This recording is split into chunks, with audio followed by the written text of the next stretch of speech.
Centennial Towers in West Bay, and by the Ministry of District Administration, Tourism and Transport. Explore your history, explore your land, explore your sister islands. MedLab in Smith Road Plaza, your complete medical laboratory solution. Call 949-7331. And Savannah Pharmacy in Countryside Shopping Village, convenient opening hours including Sundays and holidays. Oh, I think they're doing a great job. A lot of them are. Good afternoon, Dwayne. How are you? Not too bad, sir. Ladies and gentlemen, Radio Cayman's Talk Today with Sterling Dwayne Ebanks. But I do have some questions.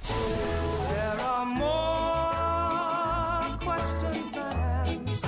Radio Cayman's Talk Today. If you're ready to talk, we're willing to listen. Well, I really enjoy this program today. Cayman Islands' foremost listeners participation program. May God bless every person.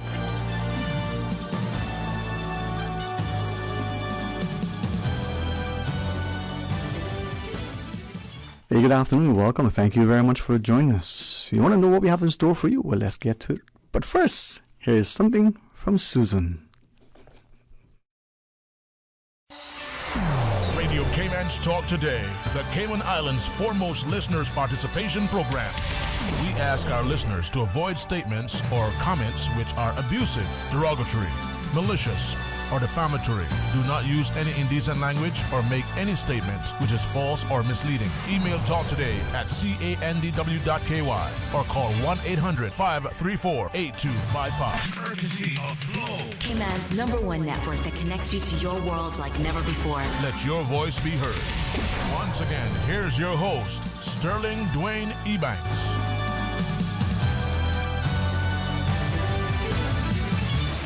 Hey, good afternoon. Welcome. Thank you very much for joining us. And we get a chance to start off, with our friends from Rotary, and our result is in the studio 12:30.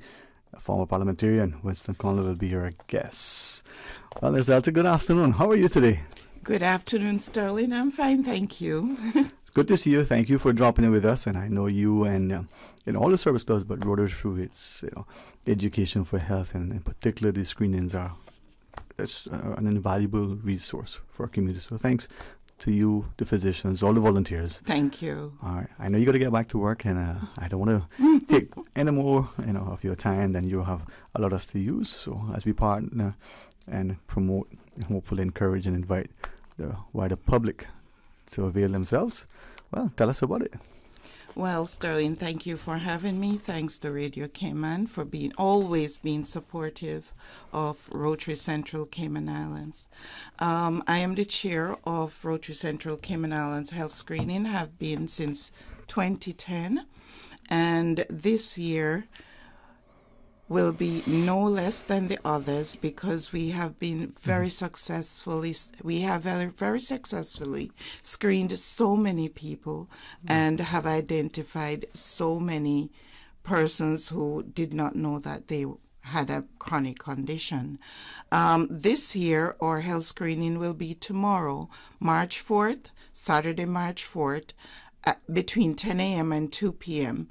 It's run simultaneously at 4 different locations. That's A.L. Thompson's, Costules, Foster's Countryside, Foster's Republics. A.L. Thompson's, Costules, Foster's Republics, Foster's Countryside. And it will be between 10 a.m. and 2 p.m. Between 10 and 2. So these screenings, what are they like, and what do we need to do as the public as we're out, whether we're shopping at those retailers or whether we deliberately come out because it's convenient for us? What are the screenings like? Well, the screenings have been more of a social gathering for many. I've seen so many happy patrons there who seem so happy, and they're so happy when they get to know their numbers and know that they are good, and many are happy when they find out that they have caught a condition early, hopefully, and they just see persons that they know who are active in the screening, and it's just a very, very light environment. Now, we know sometimes when we do a schedule with our physicians, For certain blood tests, for instance, they ask us to be fasted, or for certain other screenings, they ask us to do certain preps. For this, are you asking us to do anything particular? Well, nothing in particular, just to show up. No fasting is required. Just show up. Just shop at A.L. Thompson, shop at Costuless, shop at Foster's, and shop at Foster's Countryside, and shop at Foster's Republics. Because it's once you come in to seek their services, you will see us. There's no fasting to have the blood sugar done or the cholesterol, because we have special cholesterol tests that we do, that we get a result of your total cholesterol limit measurement. And also regarding the blood sugar, we have a test called the A1C, which gives the reading of your blood sugar over the past 2 to 3 months, mainly 3 months. So even if you have not eaten for 10 days and you come hoping to have a good blood sugar reading, Sterling, this will give you the range of what it has been for the past 3 months. And are those results available then? Do we need to go back? I mean, what is Oh, that? no. The results take from 2 seconds to 4 minutes. We have also, one of the services that's been offered is the hemoglobin check, or what most call the iron check. And we have added that this year to our screening services, and that's gotten within seconds. And I want to be respectful, but hopefully in sharing this, it may encourage more of us. We know for some of us, we may not feel we have adequate health insurance. Some may not have, not going to get into that. Or we may have it, but we don't feel we have the time to go do the check. We don't feel that that particular check at this time is warrant that expenditure and that take from the insurance offering. This is free. This is free to everybody who is out and about tomorrow between 10 a.m. and 2 p.m. So you just drop in, you do it from a few seconds to 4 minutes. You have what could be life-saving. Yes. Just the other day, I was listening to or Director Paul, or VP Paul, not Paul, Colin, VP Colin. He was calculating the amount that it would generally cost to have these services done. And it amounted to approximately $750 to have the services done. Now, if you were calculating the time to have the physicians there, the nurses, the educators, pharmacists, it would add up much more. But at the end of the 4 hours of screening, and if you screen approximately 800, so that's 800 multiplied by 750, and you'll get your amount of the services that would have been offered for those 4 hours. You could do a calculator. I'm sure it'd be more than 56,000, but go right ahead. 800 times 750. That would be, unbelievably, $600,000. Really? No, I can't believe that. So you got 750 times 800. 800. Yeah. Yeah. So you go. Okay, I'll show you the math. I can't believe that. Yeah. Maybe you got 4 zeros and 7 and 8 is 56, right? So if you look at a 5, 6 and a half. Yes. So when you're doing the work on the floor, and you just don't realize how much you're giving. This is a almost $1 million community commitment on one day, all right? Not counting the time, but if that individual had to go as part of a normal screening, this is a few $100s that would normally be paid for the service, at a scheduled appointment. And it's for all of us. And for some, we have a basic insurance. For others, we have a decent insurance with, I think it's called a wellness aspect. But nonetheless, if we can get it free, who you think you should benefit? I mean, because many of us don't pay attention. We think we're healthy. Prayerfully, we are. But we're not always paying attention to the screenings. Well, that's so true. Those who will benefit for sure are all those who seek the services. More so, though, are those who are uninsured, those who are not really properly insured, or say underinsured, and certain tests that should have been done at their age are somewhat omitted because of the cost. Yeah. Now we are offering these services free. If it's okay to emphasize, and I'll be guided through, you're a trained nurse, highly trained. These are volunteer physicians, doctors, and nurses.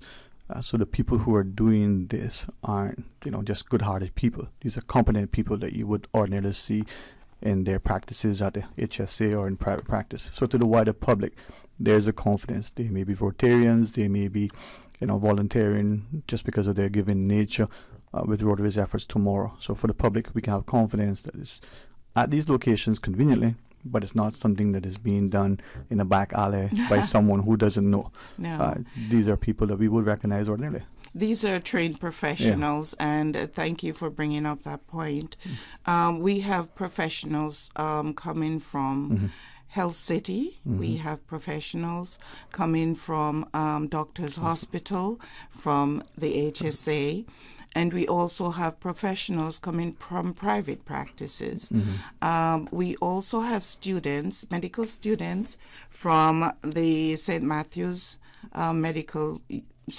University, and also nursing students from the UCCI School of Nursing. We have nurses from various places, HSA and other institutions, Doctors Hospital and HCCI.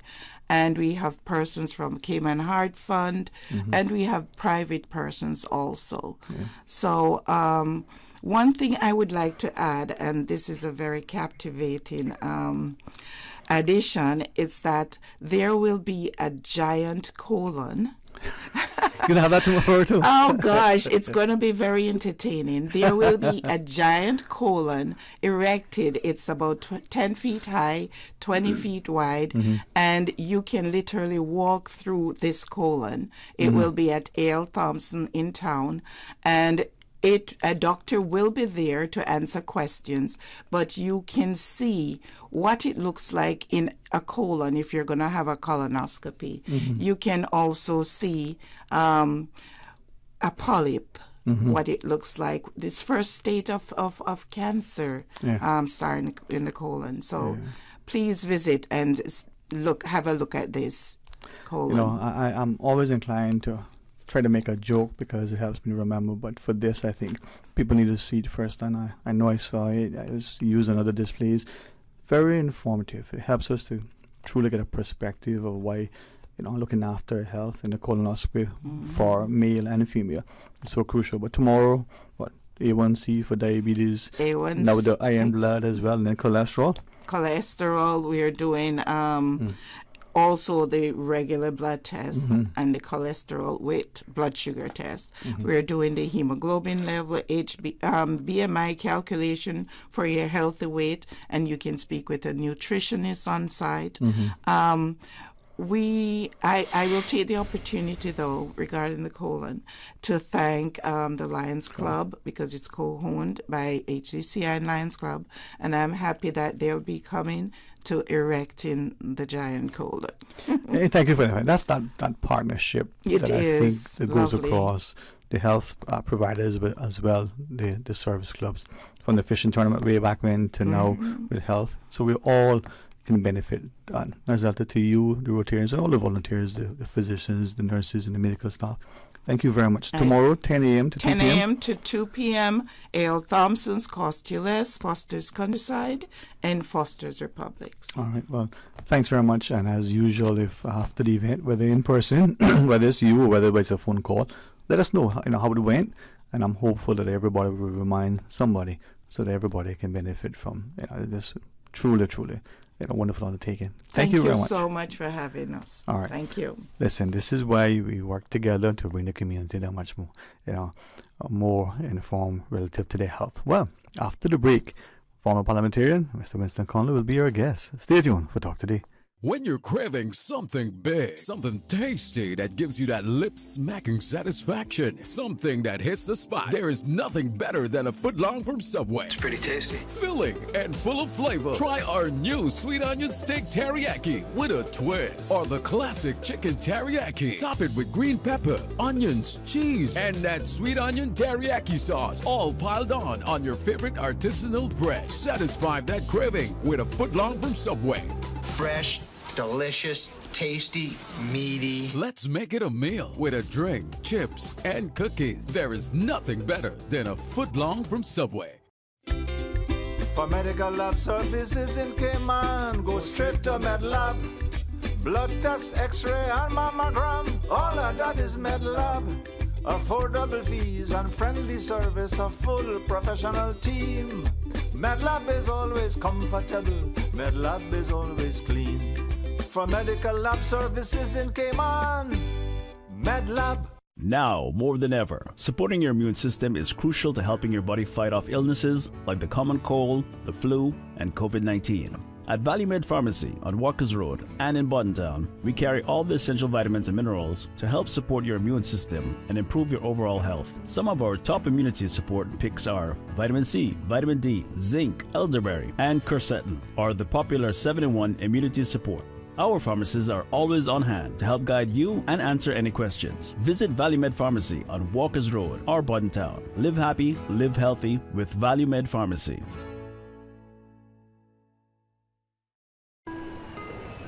Upgrade your summer travel plans with non-stop flights from Grand Cayman to Panama. Panama airfares are now on sale from just $296 CI round trip. In just 2 hours aboard Cayman Airways, you can be in a land where the Caribbean meets the Pacific, where you'll find modern cities, rainforests, and so much more. Book by March 4th to catch Panama airfares on sale. Other conditions apply. Call 949-2311 or visit CaymanAirways.com to book your Panama getaway today.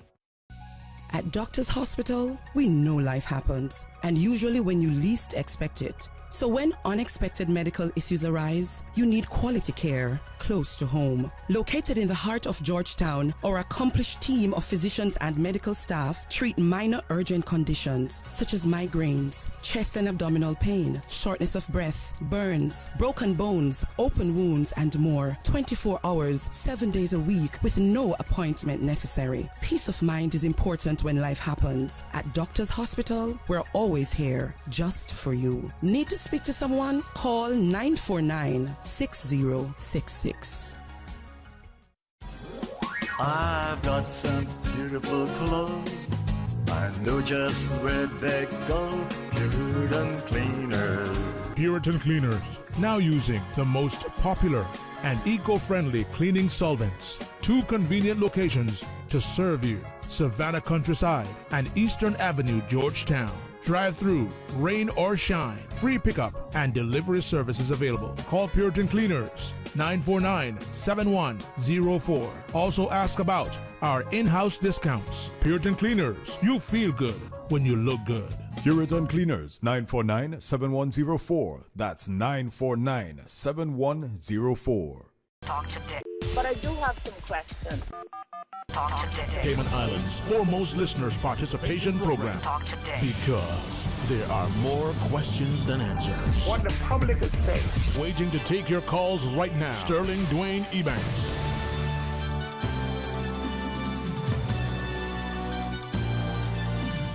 Hey, good afternoon, welcome back, and thanks for joining us, and thanks too to former parliamentarian Mr. Winston Conley for joining us. And if I might, in your presence, as I tried to do yesterday publicly, you were scheduled to come on yesterday, you had agreed. Foolishly, I put the date and then I said the day, and the day and the date didn't align. So to you, as I said to listeners, I messed up, my apologies. But thank you for letting your schedule be so flexible to allow us to have this discussion. But good afternoon to you, sir. Good afternoon, Dwayne. It's been a while since I've been on Radio Cayman, and thanks for having me on. Well, I hope you feel the invitation and the welcome, warm response to having you as part of our discussion today. Yeah, no, thank you. Well, just talk to you. What have you been up to, man? It's been a while. You're smiling, so nothing has changed. It looks like you got a smile, man. A lot less gray hair now than the last time you saw me. I think less hair too. It's regenerating. What happens? The black. Vision works, huh? Yeah. No, but yeah, I know what I've been up to. I've been definitely keeping a low profile after politics. And I ended up starting my own firm. Okay. Part of that's because I couldn't get a job when I came out of politics. That's really true, actually. Yeah, that's really true. I was a troublemaker, they said. So, but anyway, it's welcome to the world. When life gives you lemons, make lemonade, right? Yeah, or a key lime pie. Yeah, exactly. But no, it's been good. I started my own law firm, and been pushing along and getting the message out there on ESG, and I'll go into that in a little bit. But then just generally as well, obviously I still live here. I still have concerns like any other citizen, and at times you want to talk about things that you see. Yeah, if it's okay, and I'm hoping that people don't malign you because you're aligned with me in terms of being a guest. People, hopefully, prayerfully, would actually draw courage and say, listen, we need to stand, we need to speak. We can do so without it being vitriolic and malicious. We can say something that's truthful, but still say it with a kindness, compassion, and love. But you just said something that I think a lot of us heard, troublemaker. It seems that there's a perception that if somebody gets up and champions something, or they question something, oh, look at me, that young upstart, that troublemaker, that whichever, as opposed to, wait, I wonder if there's any merit to this thing. And even when there is, and we believe it, we are seemingly reticent, maybe to put it that way. I won't use coward.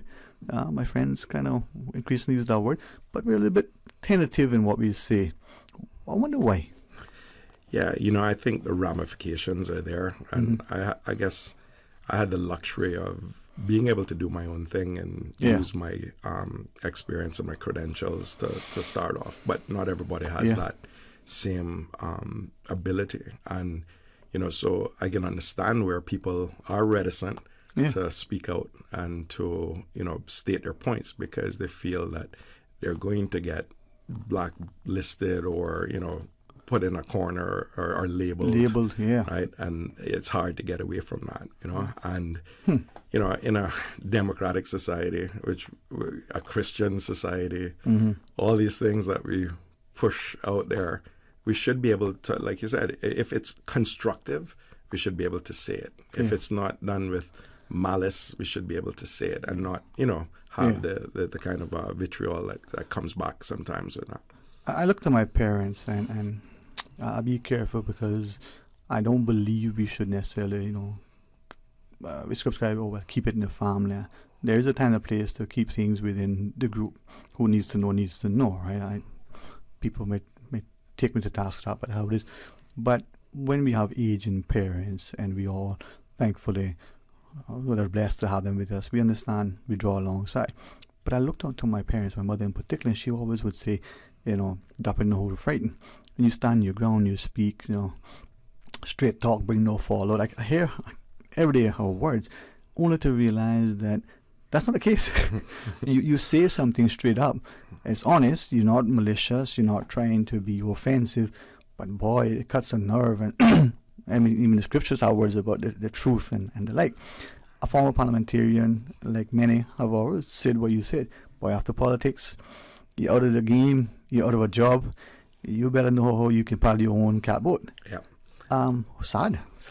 Yeah, and it says something about the society we live in. If you take time to give back, but you pay for it then for the rest of your life, Right. And what that means is sometimes good people will stay away, right? Because they can't afford not to feed their family or to be there. So I think we need to do better. I think that these kind of labels where we're clawing each other back, right? Yeah. Because that's the other thing. I mean, a lot of times it's it's your own at times, right? But that being said, I think that people should not take that and say I won't serve and I won't do, right? Because you get a lot out of giving back to people, and if you do it the right way, people will remember that in the long run, I think.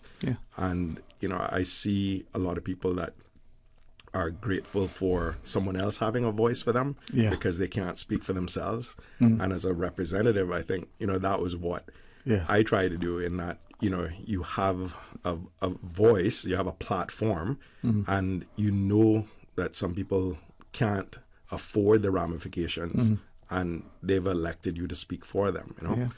I want to maybe ask you about that more, but as you share, and we're speaking to Winston Conley.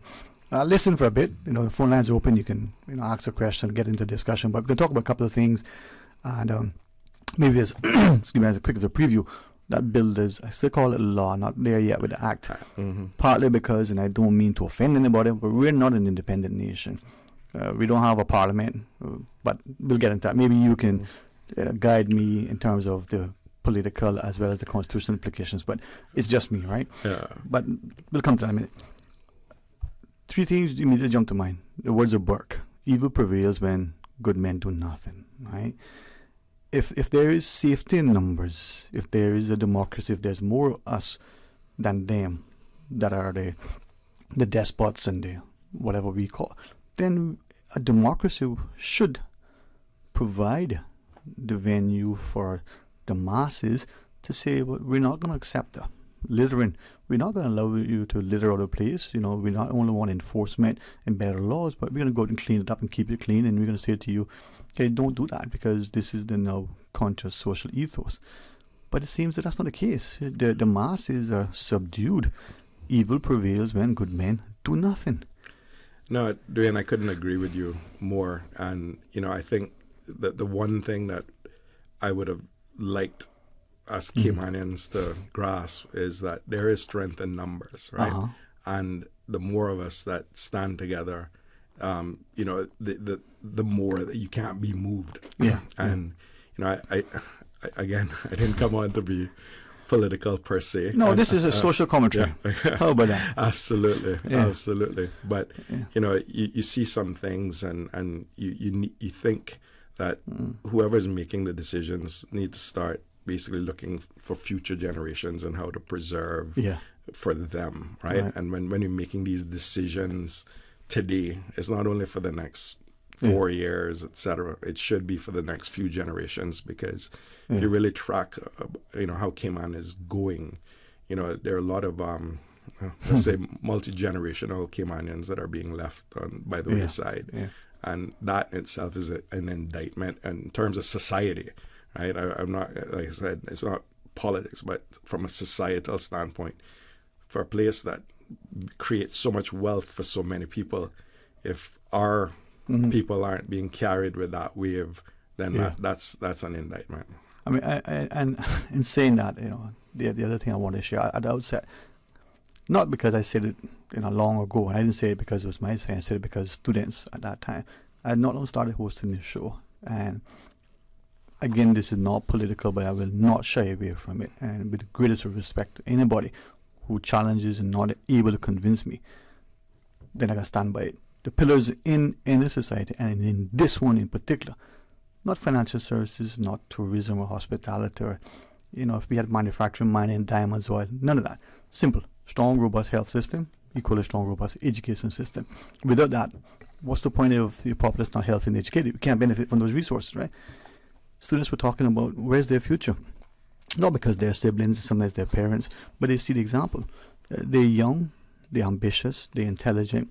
They have a vision, they have a desire. There should be hopeful expectation. Just recently, Chad Anthony Powell Jr., before the UK House of Commons as part of the UK Youth Parliament, makes an impassioned plea, saying things that we've all heard, wish that we could have said it as well as he did. And yet it's fallen their affairs. And it's an indictment, as you just said, on us, that this is what they face. Not that they're going to leave Cayman for greener pastures, but because they don't feel that there is a future for them in their land of their ancestors. That don't make us. No, maybe I was being political. No, well, I mean, I guess if you want to, touch on that, it's true, because I mean, again, history is the greatest teacher, right? And we see what's happening around us in the region, right? Where, there's a brain drain, right? Because when you got capable, able people, we spend so much money on scholarships every year. We send these people away. We say, they're our best and brightest. And then, in a 10, 20, 30-year period, they haven't been able to grasp the prosperity that's here in Cayman, right? And you say then, well, why not? And then you don't introspectively look at some of the decisions we've made, some of those politically, that have kind of handcuffed those people, right? And once you start having generations that realize that they don't have aspirations or the hope for aspirations, they're going to go somewhere else and find it. And they're already mixing with the best and the brightest when we send them off to university. And this, some of them will just say, I have better chances outside and we know people that have left Cayman only to succeed externally when they were told that perhaps they weren't as good as others here, and they've gone and proven it on international grounds. But we shouldn't have to in our society when we're importing so much of our workforce, where Caymanians shouldn't be short of a job or aspirations because we're the minority here. I mean, without saying that we understand economics or that even we may have taken a subject or got a degree in economics, without saying any of that, all right, it should be quite obvious that what is transpiring before us, we have, perhaps in economic terms, overemployment. Right? You got X people, you got X times, and number of people who are coming in to find jobs because there are more jobs than there are people. So it's not an employment issue. If we have an issue where people are not being employed because of some educational deficit or whatever, we can address that. But if you have people who have a degree in psychology, a degree in law, or both, or have experience, but for whatever reason may have had through some, let's say, travel or family commitment, or, what's that thing that we would say for university professors? Sabbatical. Different reasons, right? And they decided they want to go back in the workforce and can't. But they've worse. They're young, they've got degrees but can't find employment in their own country. Something fundamental needs to be addressed. Yeah, and I agree with you. I couldn't agree with you more, Dwayne, in that we have the perfect case study, or I guess the perfect thing that could lead our decisions, which is the work permit regime, right? Because the more work permits you have in an area means that you have less Caymanians that can fill those areas. That should, from a planning perspective, and again, whoever's making the decisions, we should be looking at that data and helping direct people to those, because we know what they're paying because they have to put it on the work permit forms. We know what jobs are available because, again, if they're taken up with a work permit holder, that means a Caymanian isn't in that role. And, but we've gone further and further away from even just following the letter of the law and the intent of the law. And the other thing about that, which I've always found, and maybe when I said it in the past, I got labeled certain things, is that, the laws say that you have to prefer Caymanians with the same qualifications. And if you're preferring them, and then the numbers don't on the back end show that those Caymanians are advancing in the top of their fields, etc., especially with world-class degrees, etc., then you have to ask the question, and is there something else going wrong why they aren't excelling, especially if you're supposedly preferring them. Okay. Right? Let's pause respectfully, take a quick break. Come back, we'll continue the discussion. Please. Busy. Feel like there's not just enough hours in the day.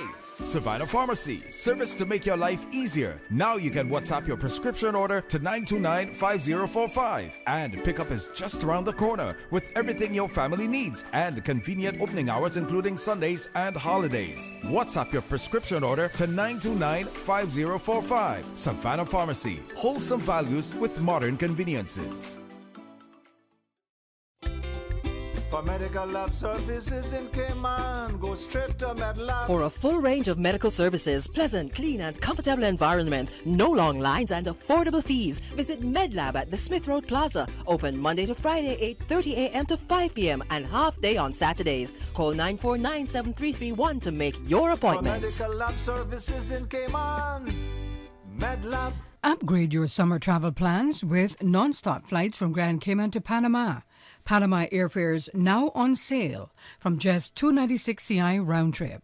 In less than 2 hours aboard Cayman Airways, you can be in a land where the Caribbean meets the Pacific, where you'll find modern cities, rainforests, and so much more.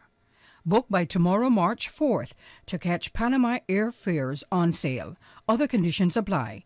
Call 949-2311, contact your travel agent, or visit CaymanAirways.com to book your Panama getaway today. Barry's Golden Jerk, the Cayman Brac sensation, ranked the #1 restaurant in Cayman Brac by TripAdvisor and home of the authentic jerk. Barry's Golden Jerk, serving large portions of the best jerk chicken and pork. Open Wednesday, Friday, and Saturday near the airport, or call 917-6713. Barry's Golden Jerk. It's simply better. Cayman Turtle Conservation and Education Center invites you to join them on Sunday 19th March for their 3rd annual Turtle Crawl 5K Walk and Run. All funds raised from the event will support the conservation of green sea turtles in the Cayman Islands. So come on out and show your support. The 3rd annual Turtle Crawl 5K Walk and Run, Sunday 19th March. Learn more and register now at www.turtlecrawl.ky.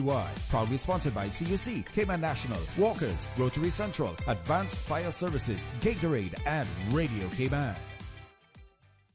Talk today. But I do have some questions. Talk today. Cayman Islands' foremost listeners participation program. Talk today. Because there are more questions than answers. What the public is saying. Waiting to take your calls right now. Sterling Dwayne Ebanks.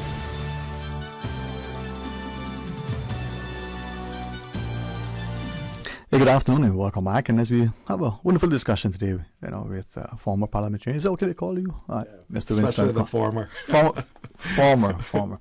I say this, and again, people can take it on board how they want. But in this society, but in particular in this one, if it is statistically true that we have a fairly high participation rate when we go into the polls. It seems that over the last few elections, a few percentages less and less, but still high relative to some jurisdictions in the global north, as I'm told. We may have it less than 20%, less than 30%. We have 70% plus, 80% plus. But secondly, if our sort of demographic is changing, it becomes even increasingly more important that all of us who are eligible to be registered to vote get registered. Hopefully on the day of a referendum or an election, we go out and we exercise that democratic right. Whether you choose to or not, that's your choice. But please get registered to vote. I don't think that's a political statement, but if it is, no apology. Because you can't have a democracy without participation. You can't talk about the freedoms we enjoy, the sacrifices of some of us, was our fathers and our uncles, even our mothers and the female cohorts who gave their lives, right, believing that the choice of democracy versus whatever else was a better choice. If we're going to honor that, we got to be willing to participate in the electoral process. Mr. Conley, if I could even be even more inclined. Yeah, no, absolutely. But there's a flip side of that coin as well, right? Yeah. And that at times you see a lot of gerrymandering, and it's hard at times to be as participative as you would like, or you feel like you would like, because of how things are drawn up outside of your ability. Right? But the one thing that we shouldn't shy away from is having a voice in our own country, right? Because at the end of the day, when we lose that, and when we have people that, again, just are afraid to speak out and speak their truth, because your truth might be different from my truth. It's your perspective, right? Yeah, exactly. Yeah. And it's your experiences, and that's everything. But again, by blending those voices and those experiences, that's what makes democracy strong, right? And stronger, right? And so, you should always welcome a conversation. You should always, accept a different viewpoint. but at the end of the day, make your own mind based on the information that you have, and make decisions, and be bold with those decisions and own them, right? Yeah. Because I think that's what happens a lot of times, and I've seen it my entire life in Cayman. We are a passive-aggressive people, right? And at times we keep our head down and we don't speak, and then we react, right? And I think, some of that is by conditioning. Again, if you speak out, you get your head chopped off type scenario.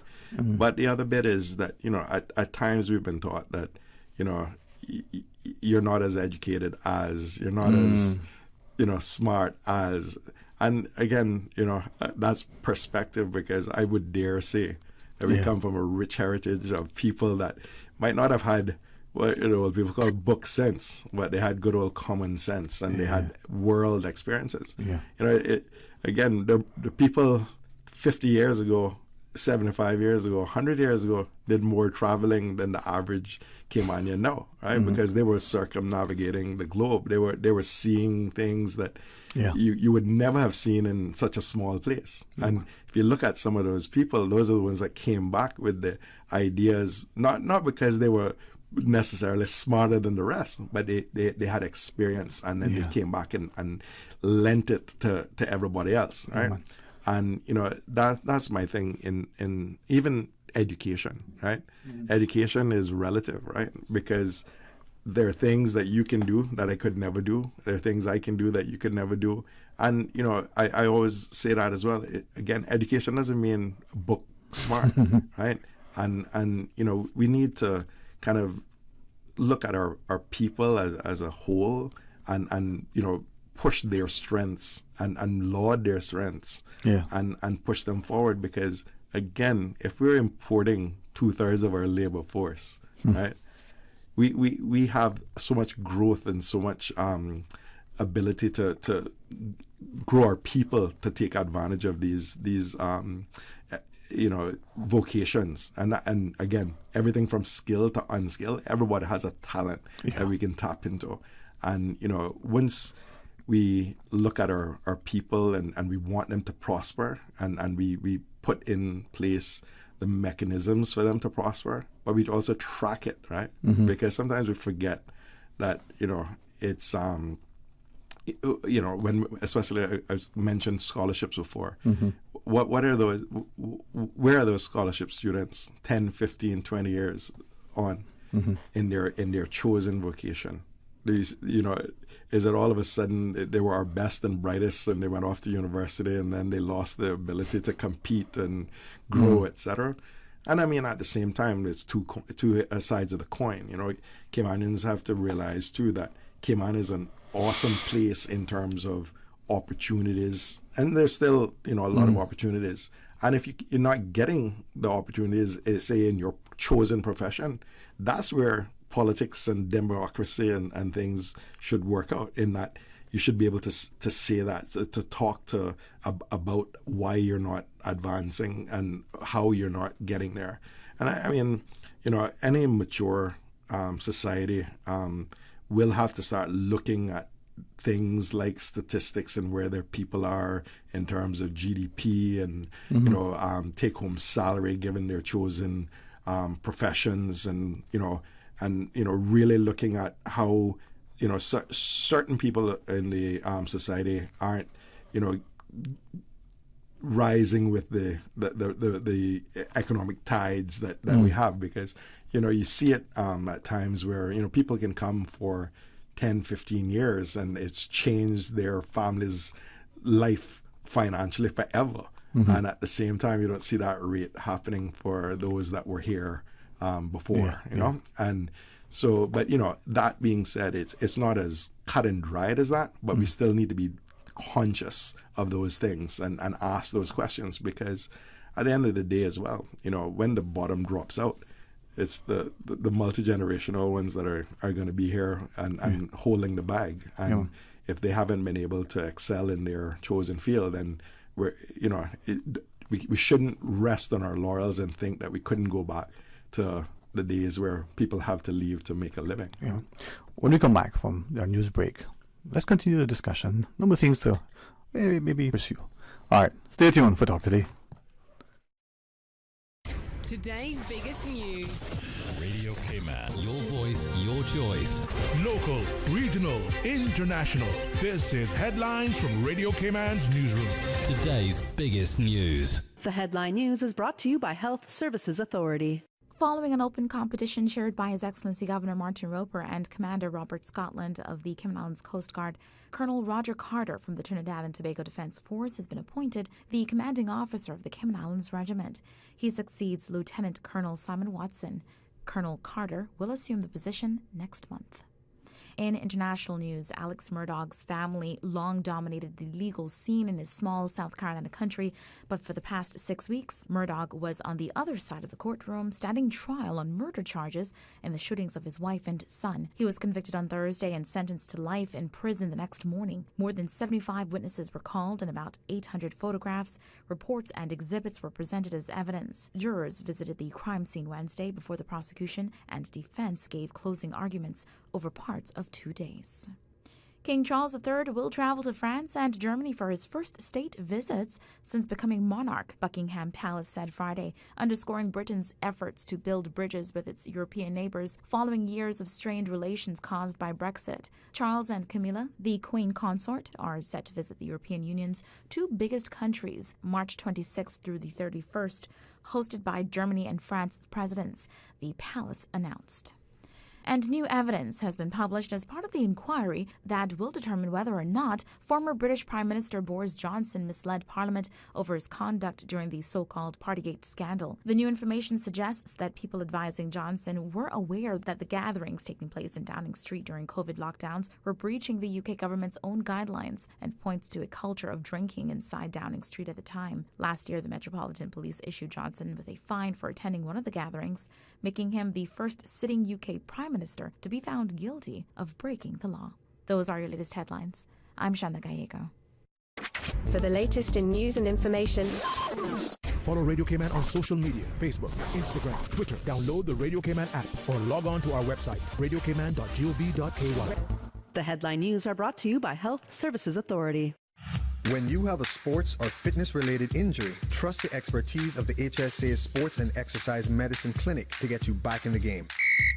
Our internationally trained and certified physicians specialize in sports traumatology, sports medicine, pain management, and orthopedic surgery. For treatment of common injuries such as tendonitis, arthritis, tennis elbow, rotator cuff, or knee tears, schedule a consultation with the Sports and Exercise Medicine Clinic at Smith Road Medical Center by calling 949-8600 or visit hsa.ky for more information. Born in Watering Place, Cayman Brac, on the 8th day of July 1936. Captain Fred Elman Scott was the 5th child born to Nalio and Vera Scott. Captain Scott enjoyed a fulfilling career at sea spanning more than 50 years.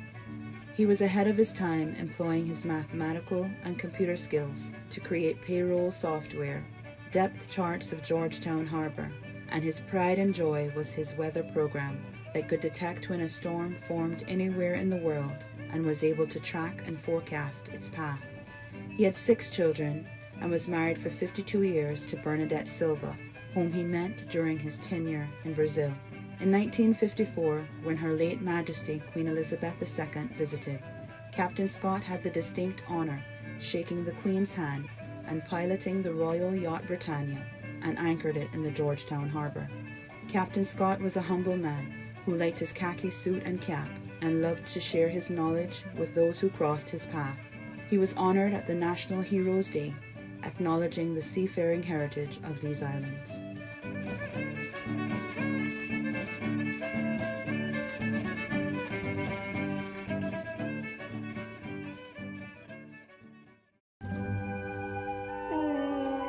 Ouch! It's hard to expect a good day after a bad night's sleep. Take advantage of Brandsour's Home Gallery's Sleep Sale. Save up to 40% plus free delivery on Tempur-Pedic and Silly mattresses. Insomnia is bad for your health, so start sleeping better with the Brandsour's Home Gallery 40% off Sleep Sale. Hurry! Sale ends Saturday, March 11th. Dorsey Drive, Industrial Park. Call 949-5211. Talk today. but I do have some questions. Talk today. Cayman Islands' foremost listeners participation program. Talk today. Because there are more questions than answers. What the public is saying. Waiting to take your calls right now. Sterling Dwayne Ebanks.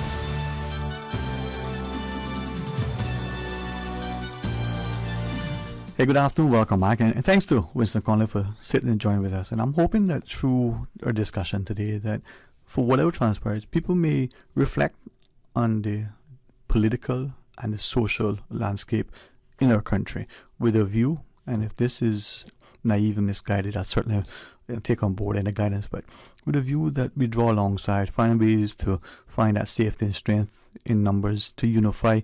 And if this is where we live, I'm not sure that anybody would disagree that, you know, you have a kitchen and you have a bathroom. You don't do the same thing in both spaces, right? So that if we're going to make Cayman that successful, safe, stable place, politically, economically, socially, where we can make all the money we want, we can go to the beach in the most remote places and feel safe, we need to work together. I don't think that is an unrealistic expectation. It's something that I think that we've had and we still enjoy in Cayman, but are we taking it for granted? Are we ignoring its value to our own well-being? And for some reason, do we think it'll exist without a concerted effort on our part now? Again, you know, maybe it's the philosophical nature of how I sometimes think, but what do you think, Mr. Conley? No, I think definitely it's something that we need to be conscious of doing, in that, you know, again, we only have to look at right outside our borders and what's happened with more mature societies. And when I say mature, we are a young society. We haven't had the years and the growth that, you know, other people around us went. And you see the cycles if you read history of kind of what transpired, and you see a lot of similarities and at the stages that we're at. I think that, you know, people have to feel that they are participants in society, economy, and all the other aspects that make up Cayman: safety, education, etc. And when people feel disenfranchised, again, it's like a pressure cooker, and it takes a while, and then the top blows off, right? If you don't have that pressure release. And we again, the decision makers and the people that are in power have to be very conscious of how we as a country kind of inhabit this place, and people need to feel that they are full participants and they have aspirational votes. I mean, look at our parents. I mean, and you know, just again, this might be an overgeneralization, but I think the example needs to be made. You know, 50 years ago, people were still coming back from overseas because they had to go off and make a living, right? And that was the last kind of, you know, they came in and they had, you know, an economic boom in terms of construction and other things. That wooden spoon went to kind of blue collar, comfortable blue collar, and then they then could have aspirations for their kids that their parents didn't have for them, right? And in this next generation on, we have to believe that our kids will have opportunities. And how do you do that? It doesn't just happen. You have to look at us as a whole, and people that are making decisions have to make decisions for generations, not just those here today. And you know, sometimes it's not an easy decision. Sometimes it's not an easy conversation, because you know, people are try to be polite at times and walk on eggshells, etc. But the reality of the situation is, are Caymanians participating in the Caymanian dream? Yeah. Right? Well, is it a nightmare for some of us? Exactly. Yeah. But Mr. as you shared, I'm thinking that our parents and their parents, they made a conscious sacrifice so that we can enjoy what we enjoy today. Is it then that we lack courage? I think some of it's conditioning. Again, that blacklisted type scenario where if you speak out, you might lose what you have. So people say, well, I have a little bit of something and I don't want to lose it. I'd rather not gamble with a whole lot of nothing down the road. And so it's like an animal or a child. If you keep getting beaten because you're doing something, you're going to stop doing that to avoid the beating, right? Yeah. And unfortunately, sometimes that occurs. But also, part of it, you touched on this earlier. Mm-hmm. Education is the great equalizer. I truly believe that. Mm-hmm. And again, education in many forms.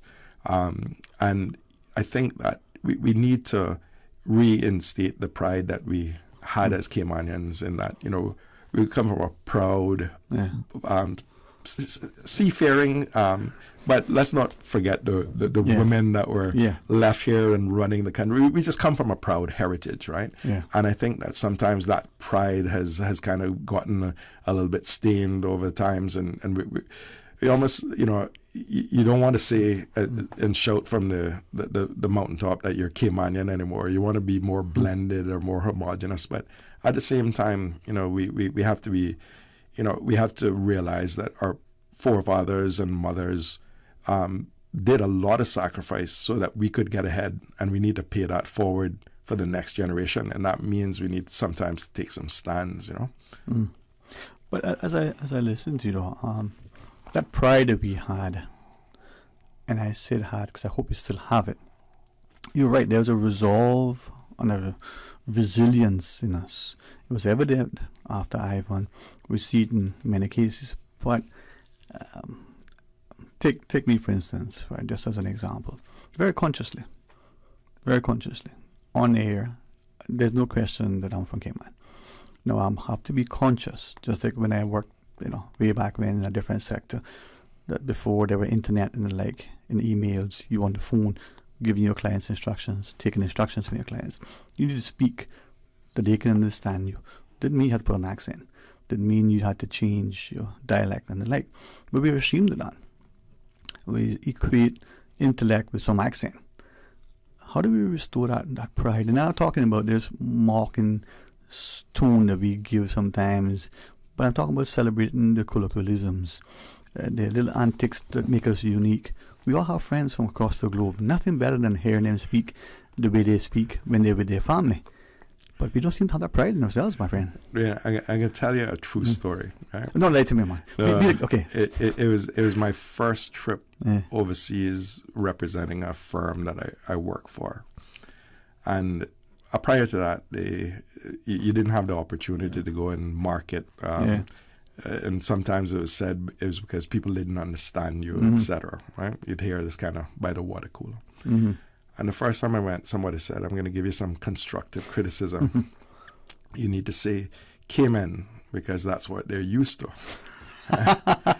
And I paused for a minute just to see where the person was going. Yeah. And I stopped and I said, well, maybe if you had allowed Caymanians to go overseas and market Cayman, they would have gotten it right from the start. But me being here, maybe we can correct that. Yeah. Right? But it was a nuance that it was basically an indictment on how you spoke. Yeah. We both went to school overseas. We didn't have problems with people understanding us or and in fact, when I went overseas, people loved the accent and they wanted more of the accent. They wanted more to come on. And then the other thing was when you finally got overseas and you were winning business just like anybody else, they said, "Oh, I've never met a Caymanian that was born and raised there." And so I just say that to say this is that sometimes when we hear the fact or people saying, "Oh, we can't let you go and represent because they're used to the Queen's English or a different."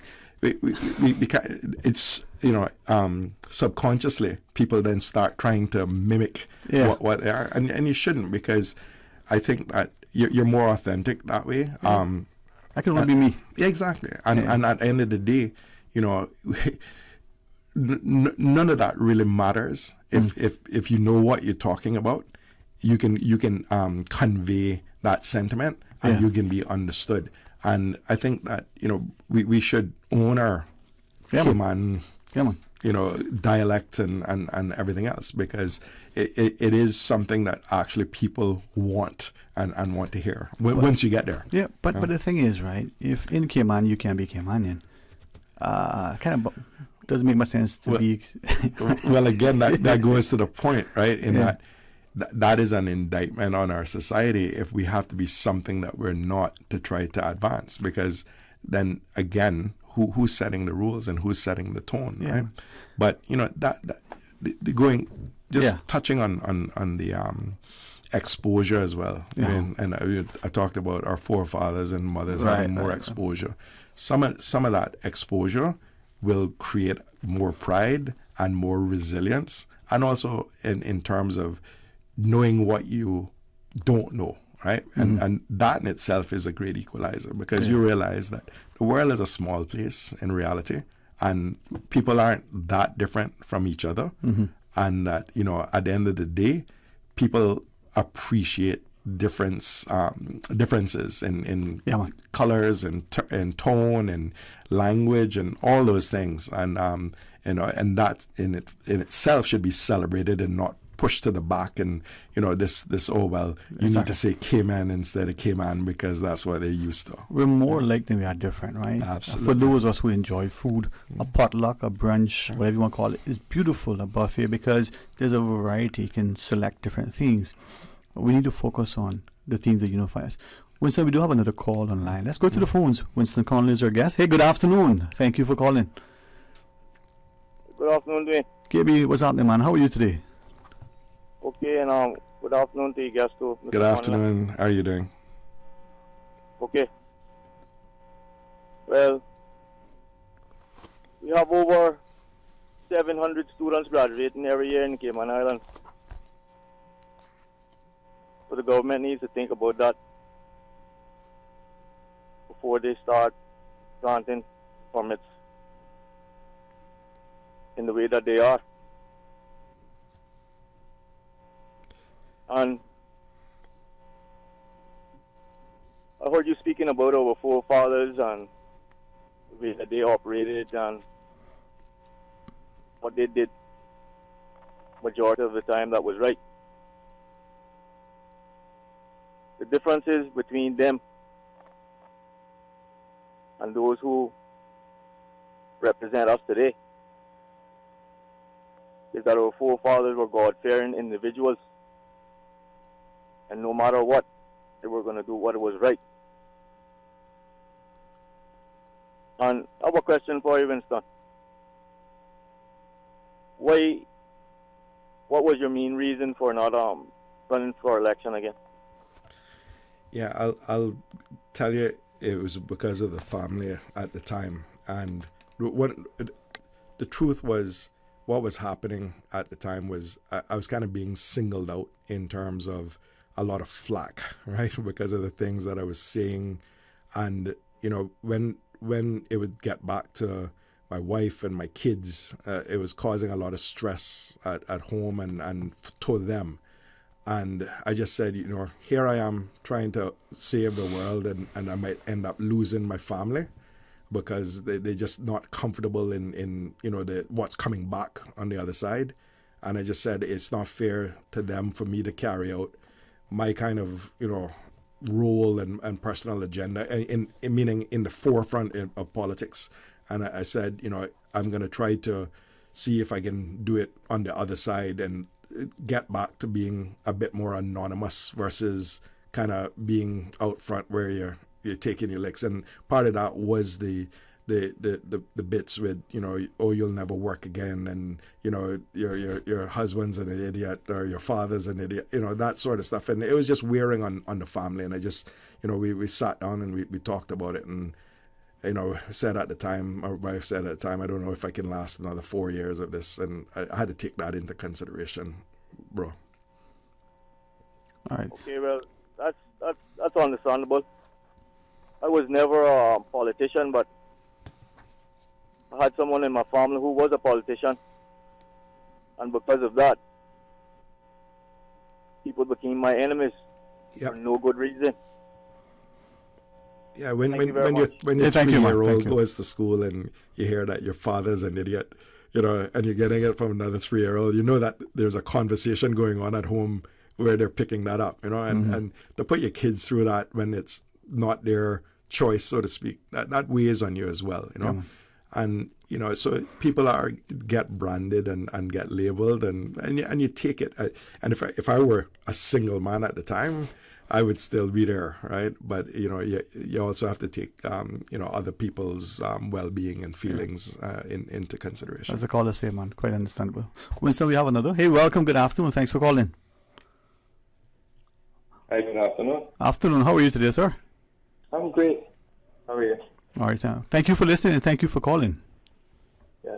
I just calling in and trying to get the opinion of Mr. Conley about what he thinks about when Caymanians, whether in the business field, legal field, just professionals on their own, don't act in the correct manner and don't have the best moral and ethical turpitude in the terms of how they conduct business in this small society.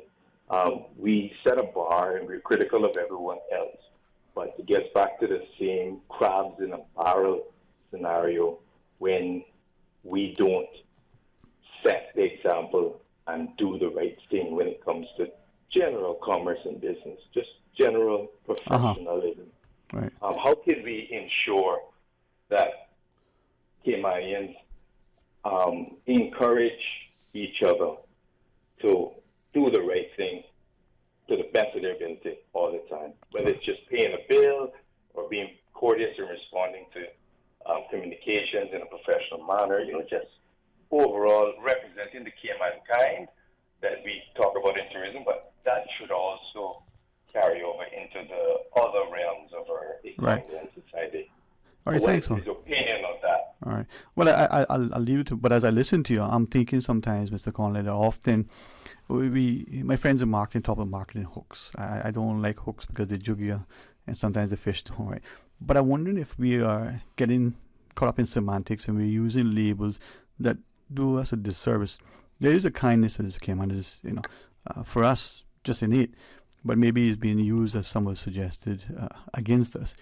But that courtesy, that compassion, that sense of commitment, care, and concern that we've had was something that was ingrained in us from our parents. I wonder if today now we no longer see the need to be kind to each other, but we be kind to others. I wonder if it's not just something that is convenient at the time as opposed to the social ethos that once was evident.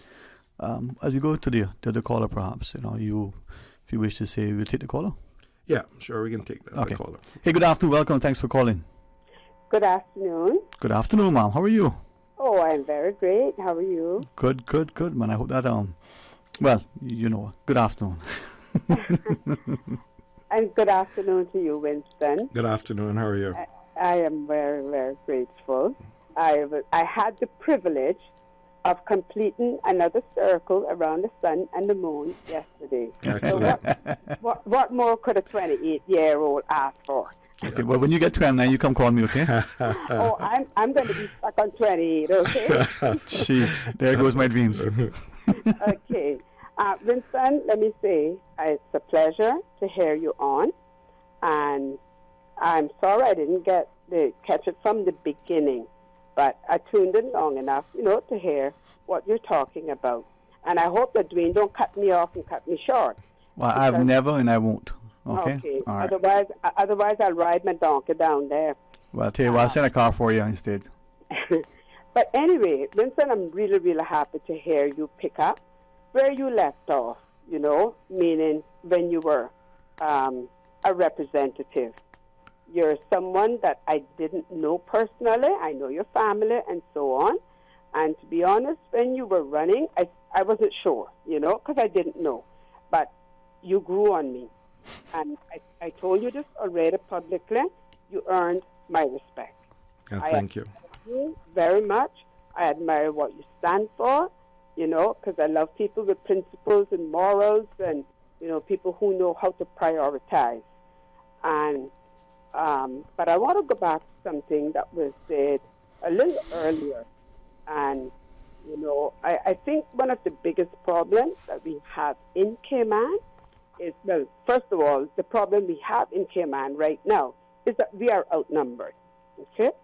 When we were the majority population here, we didn't have a problem. We have all worked, you know, somewhere, either the government or the private sector.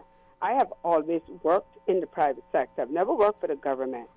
And we were all Caymanians. When I say we, I mean Caymanians. We were always the majority staff. We had no problems.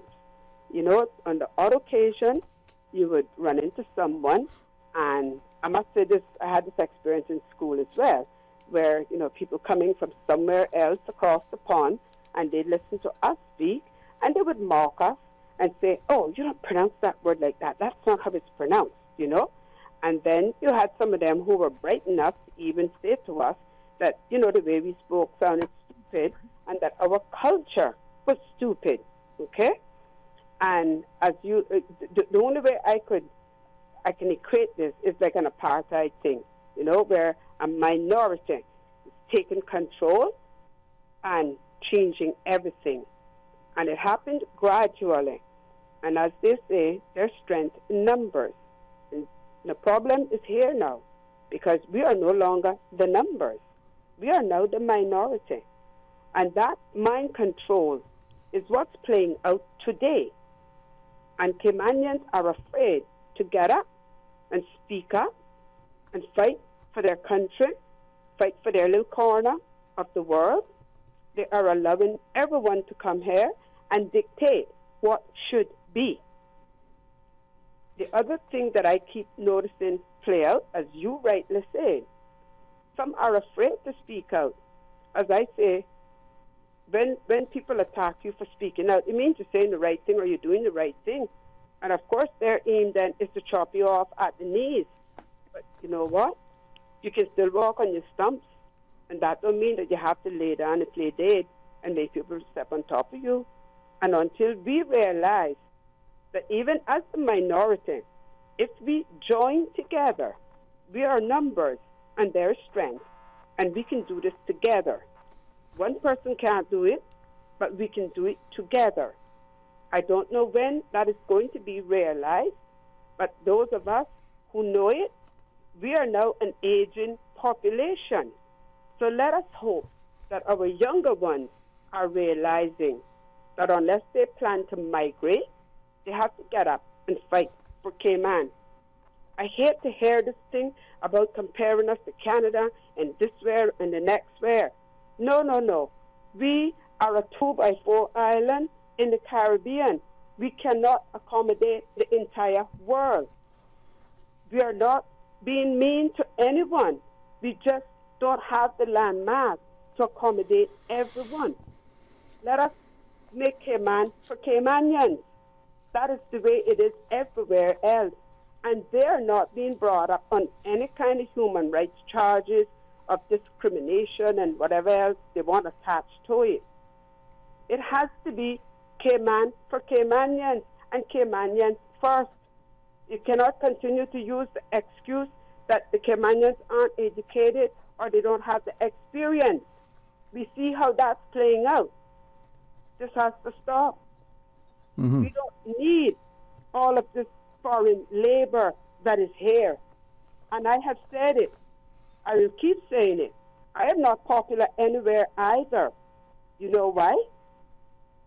Because a speaker of truth has no friends. But I would rather be alone and die with my dignity and principles than to be in a crowd and being laughed at, like the fly in the glass of milk.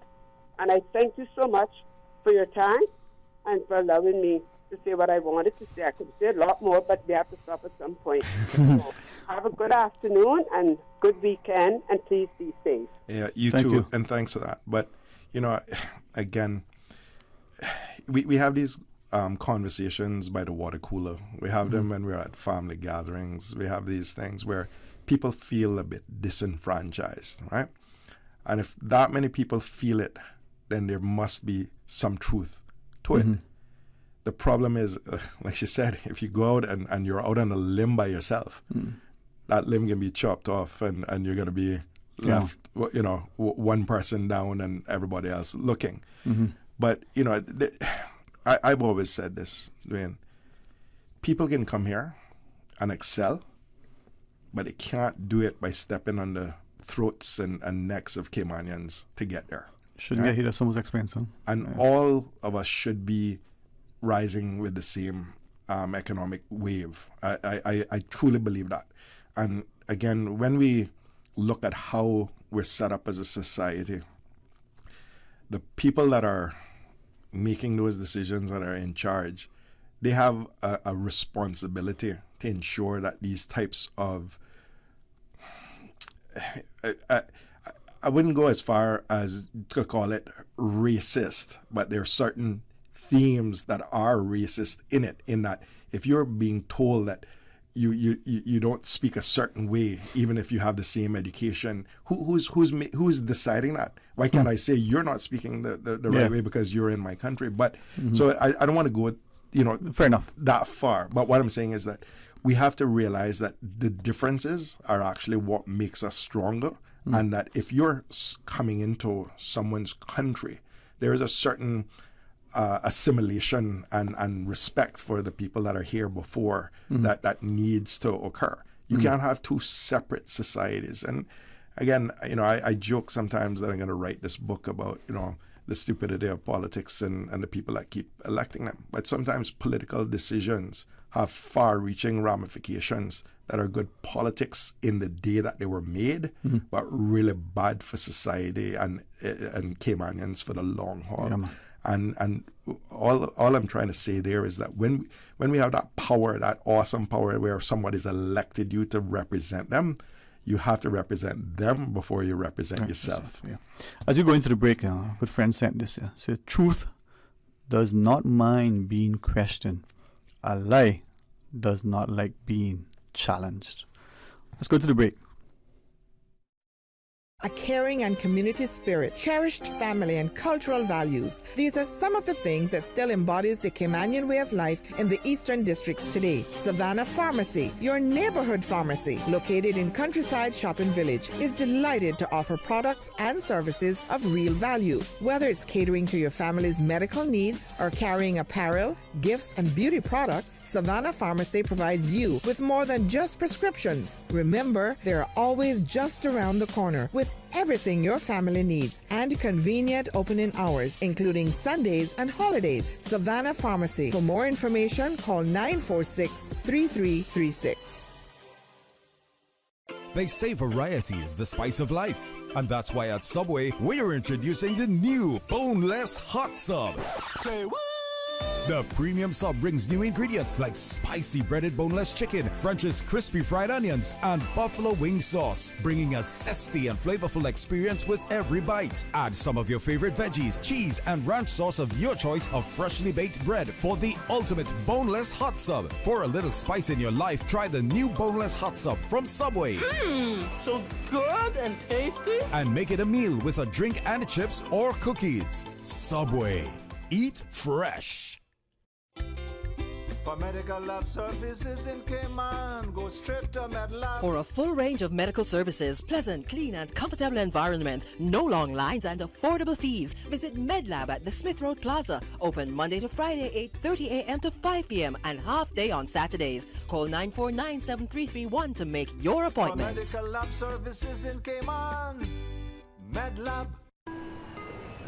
Upgrade your summer travel plans with non-stop flights from Grand Cayman to Panama. Panama airfares are now on sale from just $296 CI round trip. In just 2 hours aboard Cayman Airways, you can be in a land where the Caribbean meets the Pacific, where you'll find modern cities, rainforests, and so much more. Book by March 4th to catch Panama airfares on sale. Other conditions apply. Call 949-2311 or visit CaymanAirways.com to book your Panama getaway today.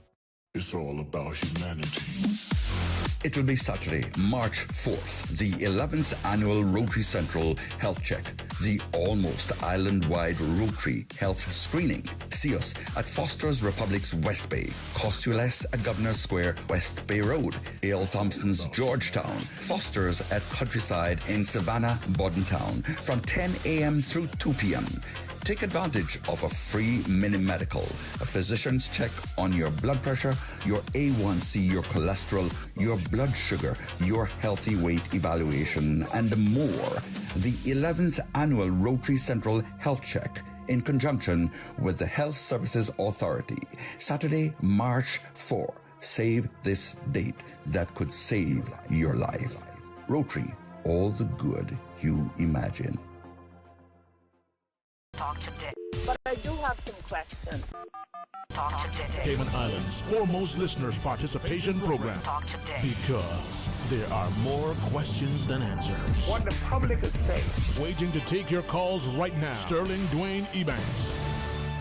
Hey, good afternoon, welcome. Thanks for joining us. And in the studio, it's a good company of Winston Conley. Mr. Conley, we got a couple of calls, and I'm glad that people are listening, and even more so that they're willing to call. Hey, good afternoon, welcome. Thanks for calling. Evening. Hey, how are you? How you doing? I'm good, brother. Doing evening, Mr. Winston. Elvis. Yeah, what age? I'm missing that pork, buddy. Huh? I'm missing that pork. Yeah. Yeah, you remember that? Yeah, I remember that. I said, listen, I have said this. The two of the best representatives we had in the last 25 years was you and Archer. And I will speak this from high and from low. No, you know what really got to me when you're a true, honest man, that fella asked you the question, that you say you put your family first. You want to put your country first, you know. Your country must be at heart. But when your family start to suffer, that makes you feel different. And little 3-year-old boy, people would say that. You know what a wise man said? If you want to hear what the parents is saying about you, just watch the children, how they look at you. You hear? No, absolutely. Yeah, because if somebody's saying good things about Elvis, when the children say Elvis, they can look at Elvis and smile. When they're saying something bad, they can cut their eye and turn up their face at you. And that is a problem that we have here. But hey, it's simple like this. One of the biggest reasons that we are in the position that we are in now, because when we speak up, it's not the foreigners that run us down, you know. It's our own Caymanians. Oh, hear him. He got the man mouth. He won't get nothing. But if you sit down and keep quiet, boy, Elvis a good person, boy, he come out and you can do anything around him and you can do him all right. But if from time Elvis said, look here, you can't park your car around this area, here you again. Oh, that Elvis. But we have to educate our people, our children to be leaders. Like I told them about the agriculture, it got to start from in the school, from the preschool. Let them plant a little tree and watch it grow. And they will love it, even if they go to be doctors. They will love to see something grow. Everybody loves to see something grow, you know. Right? And what we've done until we can really get the educate our people. But like you say, we're a new society. And we're not seeing, like those that run here now, they're never seeing nothing. They want to know what people come and tell them. But like you say, my father went around the world, all of my uncle, and they can tell me things that they see happening. Like when they went this place, when they went that place, they can tell me, say, they make the same thing happen here now. Then I complain about it afterwards. But for the lack of wisdom, my people shall perish. And Winston, in the land of the blind, the one-eyed man is king. You have a nice day, and thank you for spreading your wisdom. You will be best for it. Definitely will be. Thanks, Elvis. All right. One other call. Hey, good afternoon. Thank you for calling. Good afternoon, Dwayne. Good afternoon, Mr. Conley. Hey, good afternoon, man. How are you? Good afternoon. Good afternoon, Mr. Conley. You might not remember me, but the first time I met you, I think we were on Crosstalk together, the old Crosstalk, promoting the Freedom of Information law when it was being introduced. And I always remember that memory very, very well. And of course, you had your foray in politics, and I followed you very well. But in the end, you decided to leave for family reasons. But I don't want to put you on the spot because somebody already did try to put you on the spot. But I'll make two broad comments, and you can comment on them if you'd like to. Basically, I want to comment on accountability in two aspects. One, accountability in the legal field, since you are in the legal field as well, and then accountability in the civil and the political area, since you've got a political background. You see, in the legal field, personally, I found that it's been very concerning in Cayman that there is open violation of the law without any consequences. Right now, there's a matter a judicial review matter, which has been brought before a court of law. One party was asking that certain people be prosecuted. I'll mention the name, Dr. John Lee, that he should be prosecuted for deliberately flouting the law. And the DPP has refused to prosecute, and now there's a judicial review which is taking place. To me, that's appalling, because the violation of the law more or less has already been proved in a court of law. And I think it is absolutely ridiculous that the DPP say you can't produce. Now you are putting that business, which already lost a lot of money because of your illegality, and now you are making them having to go to court to bring out a judicial review. That's wrong. If the law has been violated, it should be followed without need to challenge people to go to court. There are other aspects of the legalities, but I won't get into them so that I can mention the civil and political side of it. You see, in Cayman, it seems to me everybody knows the basic problems. The basic problems in Cayman are the loss of turf by Caymanians. Okay, people have said there's too much PR grants, too much status grants, work permits are being given out liberally and so on. And to me, I don't think that there is a government that has really addressed those issues. I hear people talk about them on the talk shows, including today, but either the PPM, the UDP, or if you might allow me, Coalition for Cayman or West Bay Alliance, you name them, either a political party or these alliances, they haven't dealt with the basics. Today, I suspect that in terms of indigenous Caymanians, you probably have roughly around 30 or 35% at most, maybe 30%. Because when they say that Caymanians are 38%, according to the presentation we had last night from Dr. Mikana Scott, which, by the way, I watched from start to finish, the Caymanians are 38%, but it seems to me that includes status holders. But if you speak about people who are indigenous, it's even less than that. And then you have people like me who are, like injecting themselves into this discussion. And people are saying, why are you injecting yourself into this discussion? Well, the reason is, when I was in Cayman, when people found out that I was trying to do things to help Caymanians, I designed courses, for example, in government to help Caymanians know how the legislative process works, how judicial review works. I was blacklisted, and that's one of the reasons I left. So who is going to solve this problem? That is, Caymanians, you have lost turf, you continue losing turf from election to election to election, and people like me who tried to work with Caymanians were victimized by people who were mainly non-Caymanians, but working together with some, I'll say, corrupt Caymanians. Who is going to solve the problem? We know the problem, but who is going to solve the problem? Let me end there. Mm-hmm. Yeah. Thank you very much. All right. Thank you very much. Yeah, thanks for that.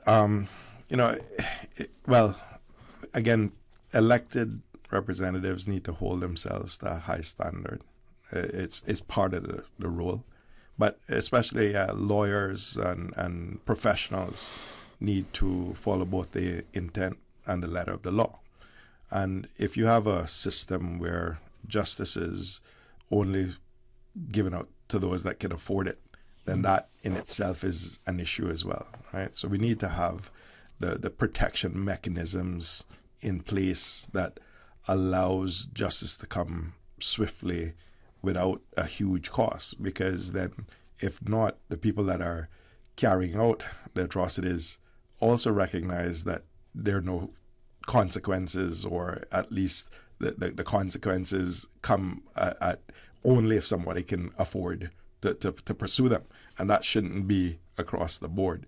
But at the end of the day, we need to really think about who we're putting in power, what they do when they're there, and hold people accountable, right? Mm-hmm. And part of that is, I guess, voting with your every 4 years, but in between, right? And this is kind of goes back to what we were talking about earlier. You can't wait every 4 years to say your piece, right?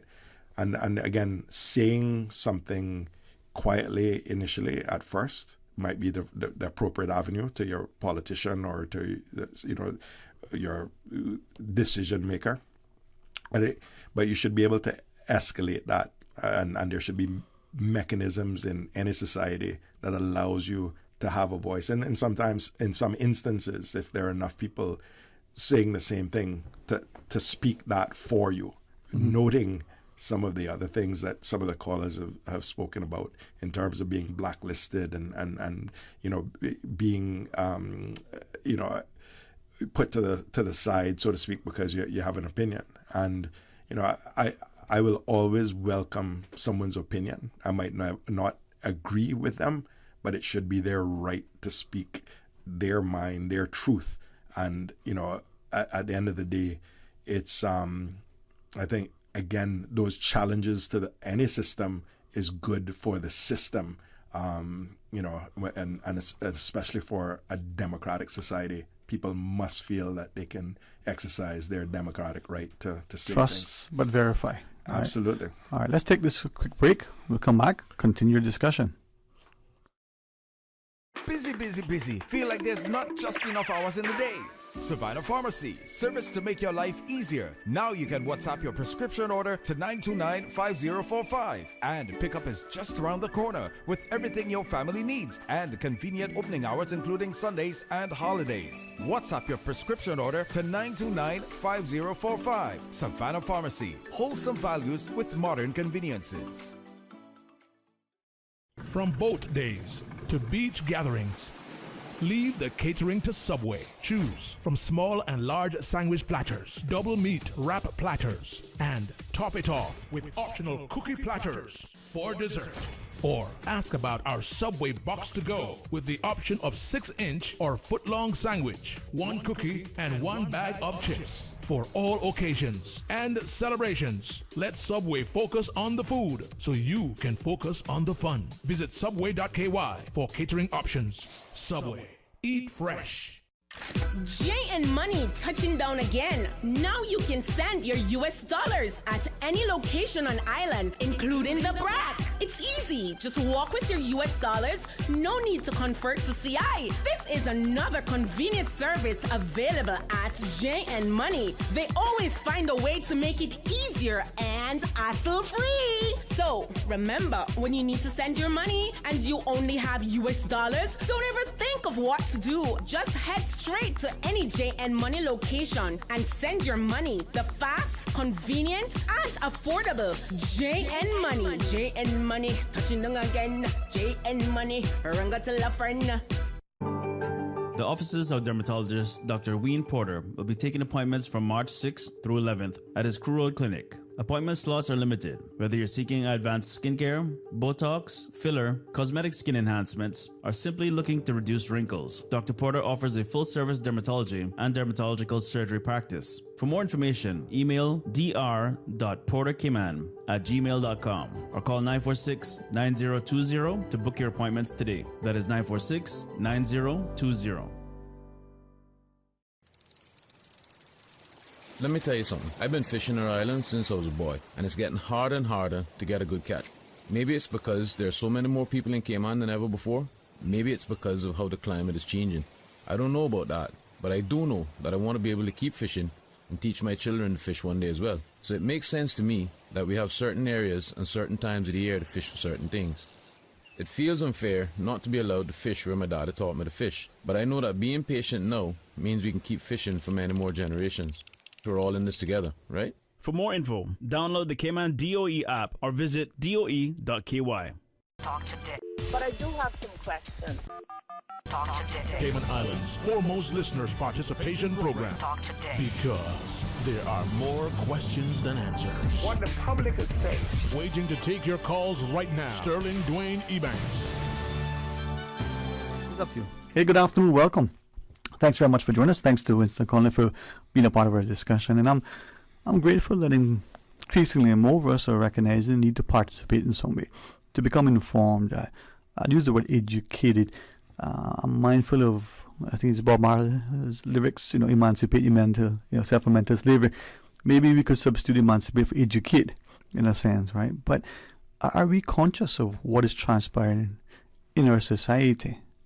I just wouldn't. I don't think a lot of people are. I think it goes over their heads, right? Mm-hmm. Because part of it is they're worried about just existing, right? And again, when you're worrying about how to feed your family, when you're worried about how to pay bills that are high, etc., you're not looking at big picture at that stage. You're just looking at, again, I'm in survival mode. Crisis management almost. Exactly, right? And again, that goes hand in hand in terms of, again, people that are making the wider decisions, right? Because you have to be conscious of that. But sometimes you might think that works in that person's favor, right? Yeah. Because, and again, I think that if you keep people needing you, you'll always have a job, I guess, right? Which is sometimes too not educating them properly, not giving them the civics that they need, not being able to, or not teaching them that they can call you out and shouldn't be, have any kind of repercussions where then they have to worry about then you blackballing them and things like that, right? But I think, part and parcel of this is from an early age, we have to teach people about true democracy and what their rights are in that democracy, and let them carry that as a shield or a sword throughout their entire life, because everything revolves around civics, right? In saying that, I recall you, I said it, got chastised for it. Others, we were looking initially at the idea of how to change the electoral system. We had the constitutional commissioners receive some representation. They shared publicly that in their view at the time it wasn't that many people making that sentiment, so they didn't think it was necessary to include it in their report. That aside, but this idea of having one person, one vote versus a national vote, I said it publicly, you shared it, one or two others. Thankfully, some individuals who were strong proponents for the one man, one person, one vote have now since come around and say, boy, I don't think that was the wisest thing, given the size and the makeup of the Cayman electorate. But your view, a national vote, is that something that needs consideration? I think so. Let me tell you, Dwayne, when again, like you said, when I said it when I was campaigning, it was the worst thing at the time, because there was this big push that says we need equality of votes, and we have this. Yeah. And I think people missed the point at the time, because at the time, what I was saying was that we needed 2 votes, one for every other member of parliament and one for the premier and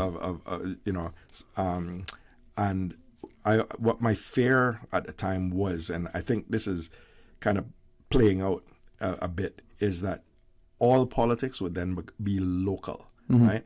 And everybody in every boundary wants the same things in their boundary that the other one has. Right. And you can't run a small island that way. It's good to have redundancy, but you can have unnecessary duplication. Absolutely. Right. And why couldn't the politicians govern across the Cayman Islands? I represent everybody. I don't, because here's something that I felt strongly about in the boundaries, right?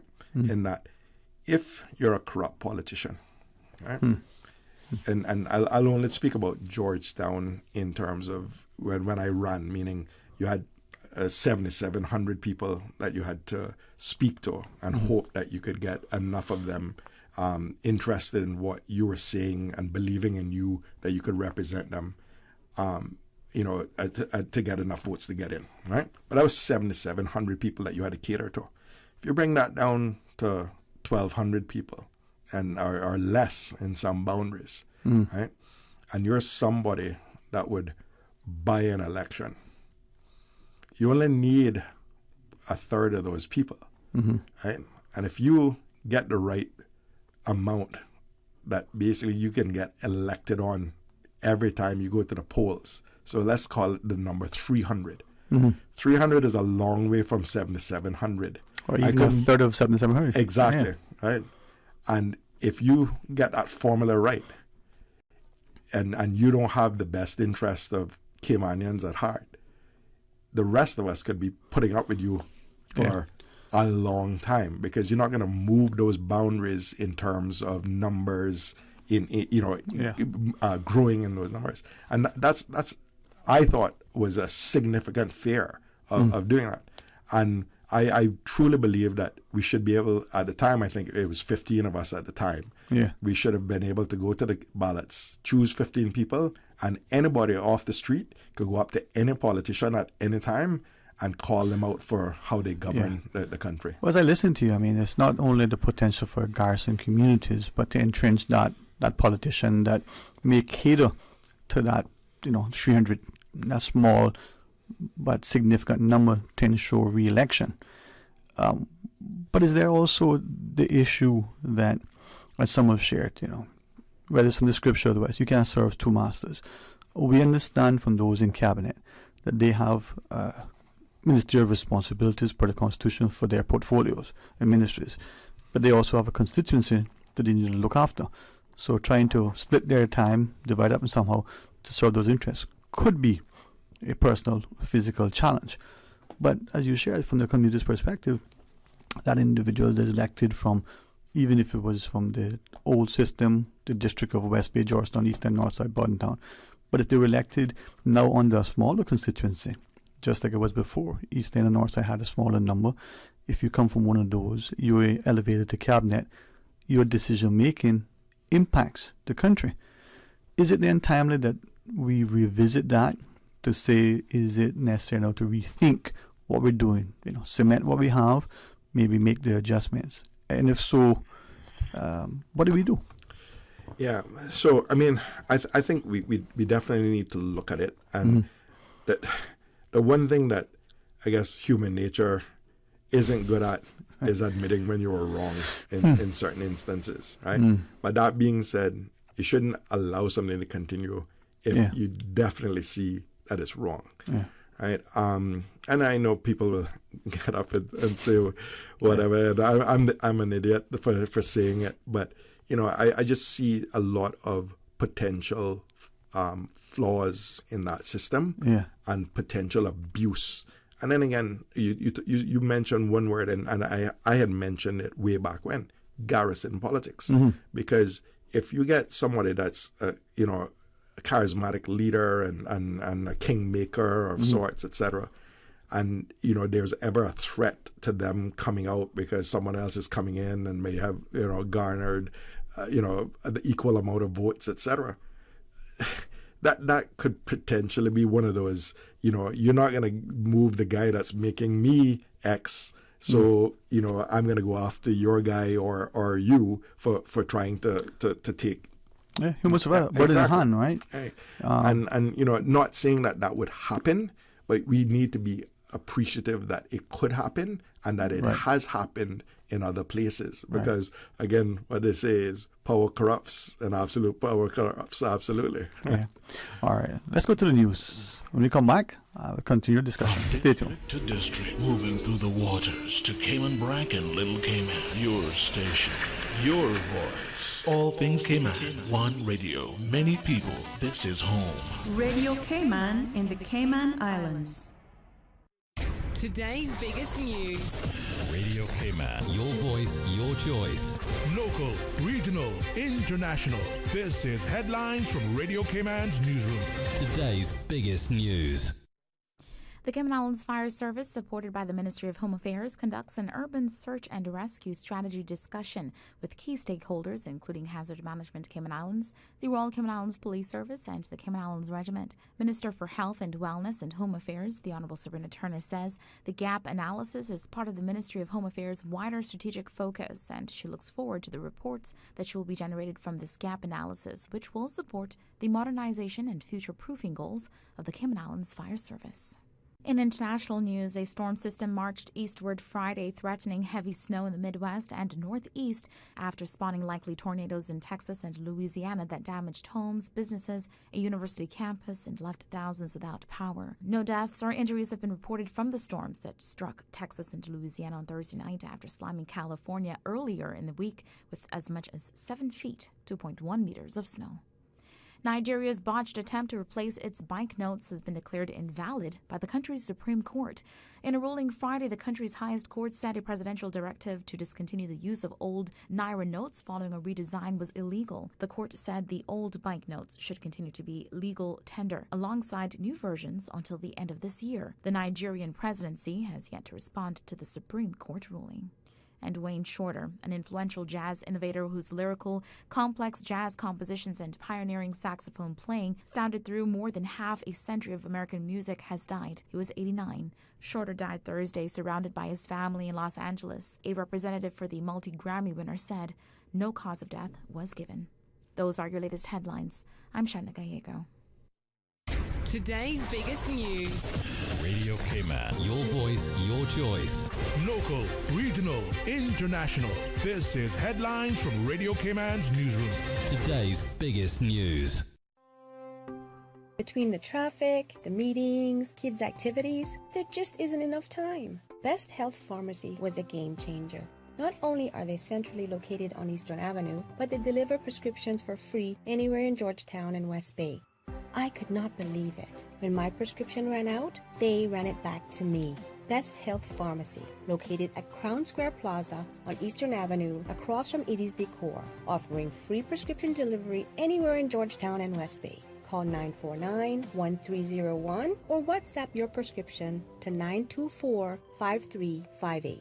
Best Health Pharmacy. Your health, your convenience is their priority.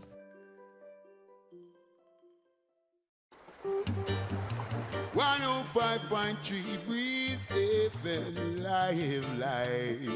Now it's an Man Bushman representing for 105.3 Breeze FM. Hey, this is DJ Lynn. Join me Sundays from 2 p.m. to 6 p.m. on Breeze 105.3 for Beach and Reggae Sundays. Whether you're out in a boat, in the backyard, or simply on the beach catching some sun, it's the perfect way to unwind for the weekend as the sun sets on our beautiful Caribbean Sea. Join us this Sunday from 2 p.m. on Breeze 105.3 Beach and Reggae Sundays.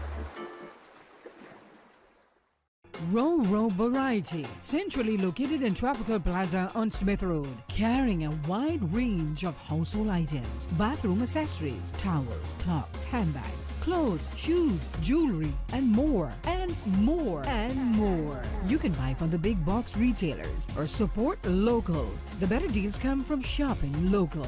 Ro Variety Store, Tropical Plaza, Smith Road. Telephone 924-9553. Are you a Caymanian job seeker searching for employment? All jobs, whether full-time, part-time, temporary, or permanent, will be required to advertise on the Jobs Cayman portal. Visit work.ky. That's worc.ky to start your job search to see all available jobs or to apply. For assistance in registering or to learn more, call toll-free 1-800-534-9672 or customer care at 945-9672. 945-9672 today. For medical lab services in Cayman, go straight to MedLab. Blood test, x-ray, and mammogram, all of that is MedLab. Affordable fees and friendly service, a full professional team. MedLab is always comfortable, MedLab is always clean. For medical lab services in Cayman, MedLab. You are invited to join us for a weekend of transformation and empowerment on Friday the 10th of March and Saturday the 11th of March at the Church of God Chapel, Georgetown for their Women's Conference. During our time together, we will delve into our theme, Purpose Over Fear, and hear dynamic and inspiring messages from Reverend Mary Graham, Pastor Ellen Peguero, and Pastor Tonya Knight. You will be equipped to become the best you in 2023 and to experience the extraordinary. Breakout sessions will be held on Saturday. Lunch will be provided. Tickets are only $15. See you there. Talk today. But I do have some questions. Talk today. Cayman Islands' foremost listeners' participation program. Talk today. Because there are more questions than answers. What the public is saying. Waiting to take your calls right now. Sterling Dwayne Ebanks.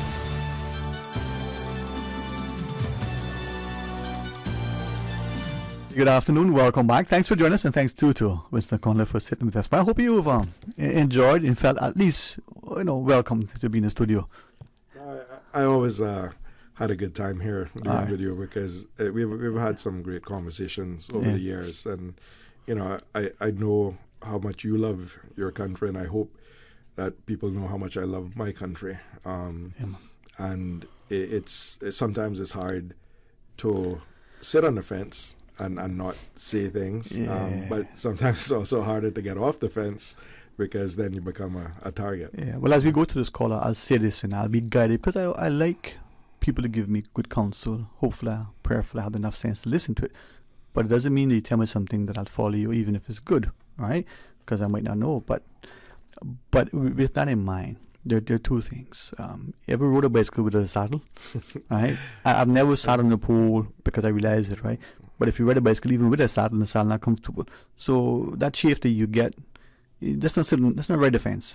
But secondly, there are some people in this country who are not Caymanian, right? They're not Caymanian, whether or not they'll apply at some point to be or however that process works. But they love this place. They have a genuine love and respect. There's some of us who call ourselves Caymanian, whether generational or whether we got it through some other means. If we could have a similar love for this country as them, the place would be a better place. We need to find that thing that unifies us, right? Not to say that there aren't Caymanians or non-Caymanians who don't love, that's not the issue. But there's a great deal that we can do to make this place better. And we're not doing it, man. Absolutely. Well, Dwayne, again, I've always said Caymanian is in the heart, right? Yeah. And, you can't be a Caymanian half the time and use it as when it's convenient and then call yourself something else otherwise, right? Yeah. And, I like you said, there's some people here that weren't born here, didn't have roots here, that have loved Cayman more than a lot of Caymanians when you see what they've done in society. And I think, again, I don't believe in this word indigenous Caymanians, right? But sometimes I think that we need to carve out multi-generational Caymanians, but that's another topic for another time. We'll put that in the calendar. Put that in the calendar. But, people that come here make society stronger with what they bring here, right? Generally, right? And we can learn a lot from them, but likewise, they can learn a lot from us. And when those two meetings of the mind happen, this is a beautiful social experiment, right? But you have your bad actors on both sides. Sadly, let's see if the call is still there. I'm told it was there prior to the break, and with great respect, thank you for being patient. Let's see. Hey, good afternoon, welcome. Hello, good afternoon. Yes, Sterling, good afternoon. Hey, good afternoon. Thank you. You're waiting patiently. Yes, thank you for waiting. And thanks for waiting. I have a few things to say. But before I go to what I actually called about, let me say two things. This gentleman you have, unfortunately, I don't know him, but I love him. I mean, yes. Rarely do I get such wisdom from a person without sitting and having a conversation with them personally. And I like his attitude, I like his approach. I mean, some things that you said sort of coincided with what he said, that this place here, you know I wasn't born here, Sterling. Right. But listen, if I go down the street and I see a tourist, for whatever reason, tourists were about to miss their their boat, and they're frantic, and I picked them up and they said, how much? I said, no, you don't have to pay me. I'm not a taxi. You don't have to pay me. And I don't want to take away fares from taxis, but they couldn't make it, in the circumstance, they couldn't make it, Mm-hmm. And I do things for people who are obviously tourists, stop for them when they're not on the crosswalk, etc., because they don't know where I'm from. So when they go back to where they come from, they will say, the Caymanians are kind and courteous. I do that for my country, my adopted country, Cayman Islands, because I want this country to prosper and do well.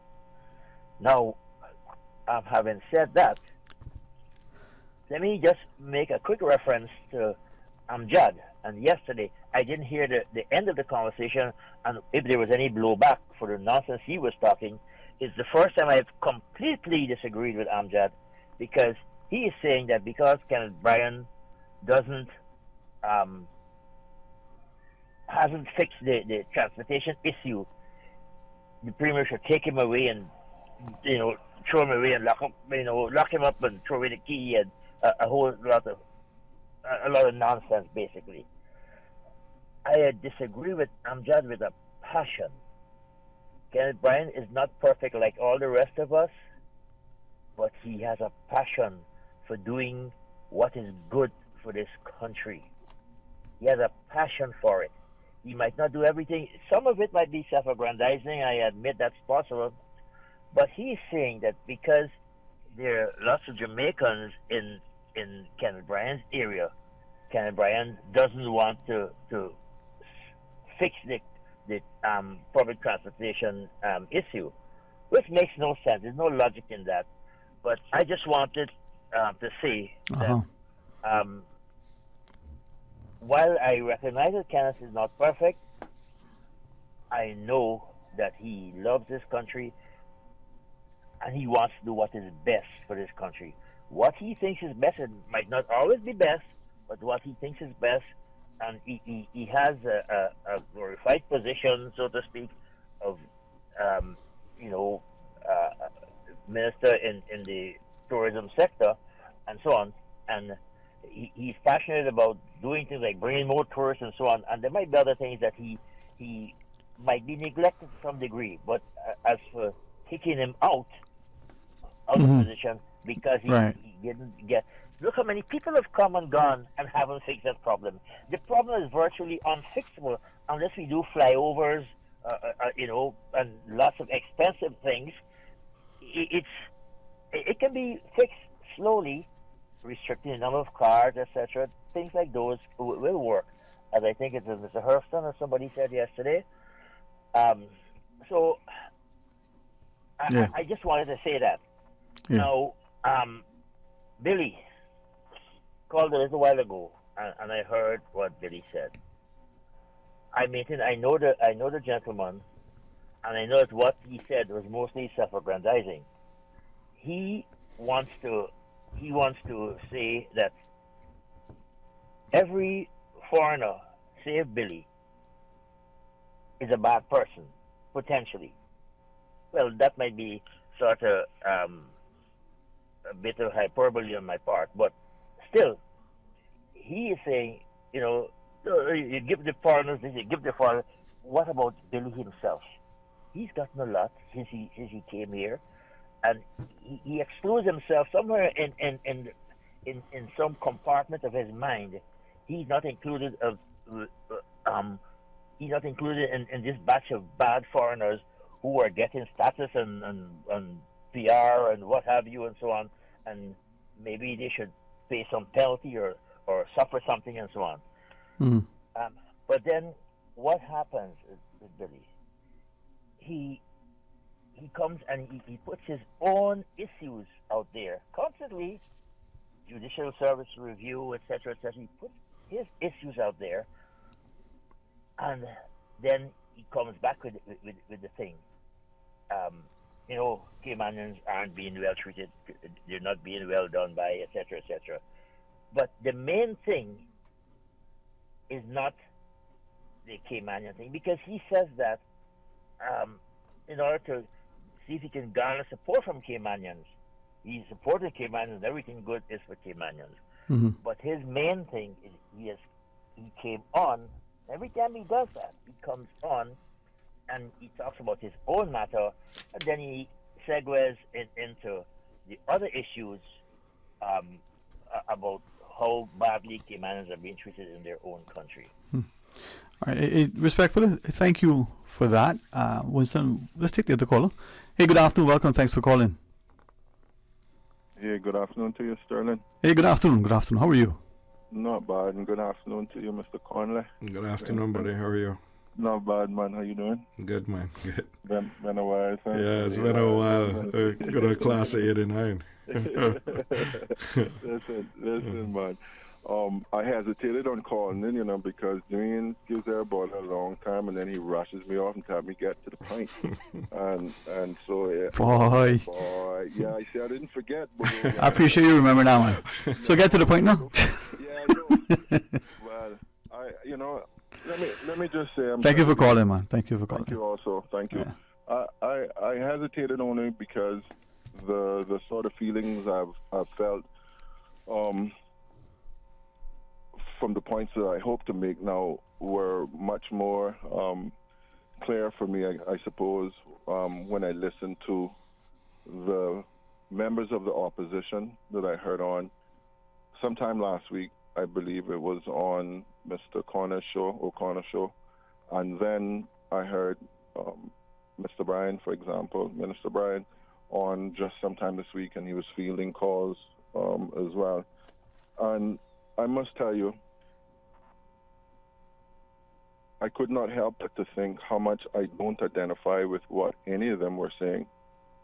Both were referencing and talking about, I'm sorry, forgive me, because I'm assuming that this was just kind of open thought rather than you all talking about something, because I only just caught pieces of what you said. Yeah, go ahead, man. We'd like to hear from you. On my way to get some turtle meat, and then I went in the house and eat it, and then came back out. Well, thanks for sharing. So, yeah, man. Yeah. So I could not identify with any one of those. And they were talking about the issue, the current issue that we're facing in regards to the expansion of the Esther Tibbetts Highway, or the East-West Arterial, I think is what it's being called, and the kind of spin-off issues surrounding that, everything to do with car congestion, public transportation, and then all the spin-offs. And I couldn't identify because there was a part of me that, while I completely as a Caymanian understand the importance of having some road network expansions and some infrastructure expansions, I could not help but to think about all the other spin-off issues and how very much so it's almost like it's a token for Caymanians. Hey, we're going to give you a new road, and when at the heart of it all is so many other bigger issues to do with identity, which is partly what you all have been talking about, which is where I heard talking about self-affirmation, talking about economic development broadly, and it scares me to death that both sides of this debate, both the opposition that I heard last week and I guess Mr. Bryan again, Minister Bryan, kind of broadly represent the government, because I did hear some statements that sound like there was some infighting, and that's okay. That's not a bad thing. But I could not help but to think we haven't even mastered the whole concept of economic development. The dark development has done a very good job at it. And the whole notion of economic development, from my studies, is that you seek to develop community and country with a tripod kind of variables in mind: people, finances, and your environment. And if you leave any one of them out, which is what we've been doing for a very long time when it came, for example, to our environment and the development along 7 Mile Beach that's now caused the erosion on 7 Mile Beach, or you think about the massive runaway developments period, or the situation surrounding the fact that we are the minority in the working population. I think we were saying, people were thinking that we're a minority in the overall population, and we're not. Well, not unless you consider 55% any sort of hoopla for a difference of the general population, Caymanian versus expat. But in the working population, I think it's something like 6-4. There are chances of seeing 6 expats to 4 Caymanians. And so all these spin-off issues is as a result of us not really stopping and having a development plan, for example, or seeking to holistically develop Cayman for Cayman. I mean, in the midst of the conversations that I listened to the government, to, again, Mr. Bryan, but also the opposition, we were talking about that we need to consider all these other people in regards to certain things, and I'm saying they still got it wrong. This should be about where is Caymanians in the midst of this? Are we really benefiting it? Is it? And it's predominantly Caymanians first, always. And we're still grappling with it in all of our conversations. You know, talking about a mere fact that we're even talking about self-affirmation surrounding the way that we speak. I heard a video just the other day on a young man on one of these social media platforms. He apparently grew up here from the time he was very little. And he now lives in one of the Bay Islands. And I listened to this young man, and when he opened his mouth, not until he told his story that he wasn't from Cayman. I thought he was from Cayman because of the way he spoke. But on one of the other videos that he mentioned, he said, well, you know, the funny thing is I'm not from Cayman, and now I'm all messed up in the head because I grew up in that space, and I sound like a Cayman. And then he went and asked that question that everybody seems to ask, like, what is a Cayman anyway? And I couldn't help but to think, you know, well, the mere fact that you talk like us, that's a very good indication that we do have some sort of something that holds us together, if it even just how the way that we speak. Mm-hmm. And so broadly, I want to just tie it all in to say, I struggle sometimes when I listen to some of the conversations, a bit the lack of vision in my view, purposely or otherwise, the influence that we have allowed, and we have allowed a lot of that. I listened to the talk show this morning in regards to, you know, Dr. Steve and Mr. Kern and them talking about the fact that we have these laws that restrict, and I'm kind of thinking, and I think one of the callers called in, which is exactly what I was thinking, like, well, we made these laws, we can amend them if we need them to benefit us. I mean, it's so silly. You know, building another road and another, you know, big highway is all great and dandy, but if you still got people who are suffering, can't make ends meet, can't get a job, being ring-fenced, are you kidding me? Those are really the issues that bother me on a constant basis. Population spin-off and all those spin-offs is as a result of us just getting it wrong or just being very selfish or just being whatever. I don't you know, there's so much to be said. Anyway, I just thought I'd throw that in there, and maybe if you want a question in it, maybe Winston, I don't know if you had a chance to listen to any one of those sides and, you know, you're able to jump in and say what your thoughts is in regards to some of those ongoing issues. It's always good to listen to you, buddy. Thanks. Take care, guys. Have a good weekend, man. Thank you for sharing. Thank you. Yeah. I mean, I didn't listen to those programs, so I can't speak generally to that, but he made some good points there in that, you know, these decisions can't be made in a vacuum, and we need to, again, you know, look at how we want to enhance the lives of our people in from a macro perspective, in that we have to figure out, you know, what is the Caymanian dream? Mm-hmm. What do our residents here want? They want a safe environment. They want an environment that, you know, and talking mainly about the beaches and the mangroves and that, to be sustainable, because we need it to exist and coexist for a long time. Mm-hmm. And then when we're making decisions, and I won't go into general or specific, decisions like roads and if they're, you know, a priority, etc. But when we're making any decisions for the benefit of our people, we have to look at it as a long-ranging type decision. What is, when I'm going through that thought process, you know, how am I going to impact someone's life, their children's life, their children's life? And a lot of times in a small place, it's easy to overlook that because we think, oh, well, and again, decisions can be reversed, etc. Mm-hmm. That's not the case. And so I think what we have to do is hold those people that are making decisions a lot more accountable in general. And, you know, when they do make decisions that we don't agree with, speak out and have your say, because it's one thing to kind of just, you know, bury your head in the sand and say, oh, I'm not the one making the decision, so I really don't have something to say about it. And I think that misses the point, meaning that we all have something to say about something that affects us down the road, and we should feel empowered to be able to say that. But, Dwayne will always speak his mind. He's always been that way. And I applaud him for doing so, in that more people need to speak their mind. And that's where you start seeing common themes. You see things that affect us. I mean, we need more roads. We need to open up some of what I call, the Caymanian disease, and that land rich, cash poor, right? And some of the reasons why that happens is because we have this inaccessible land that then they're forced to sell off at pennies on the dollar to people that come with, the few shekels. Because we haven't allowed access or appreciation of that land because it's not developable.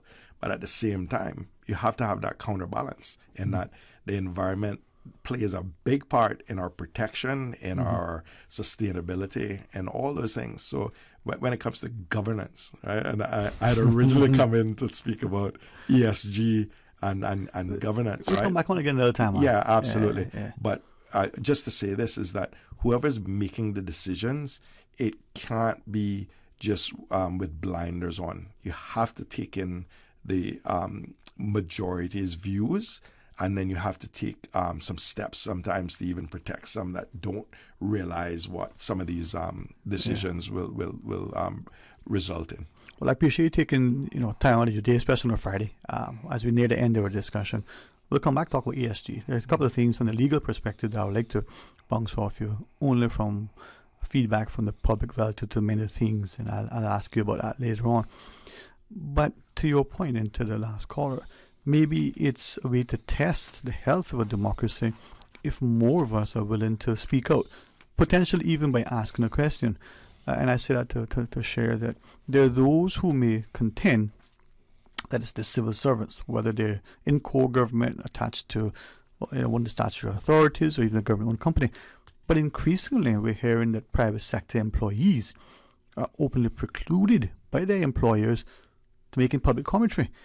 Now, we're not talking about biting the hand that feeds you. We're not talking about sharing things that should be privileged and confidential and whatever to the organization. But if you as a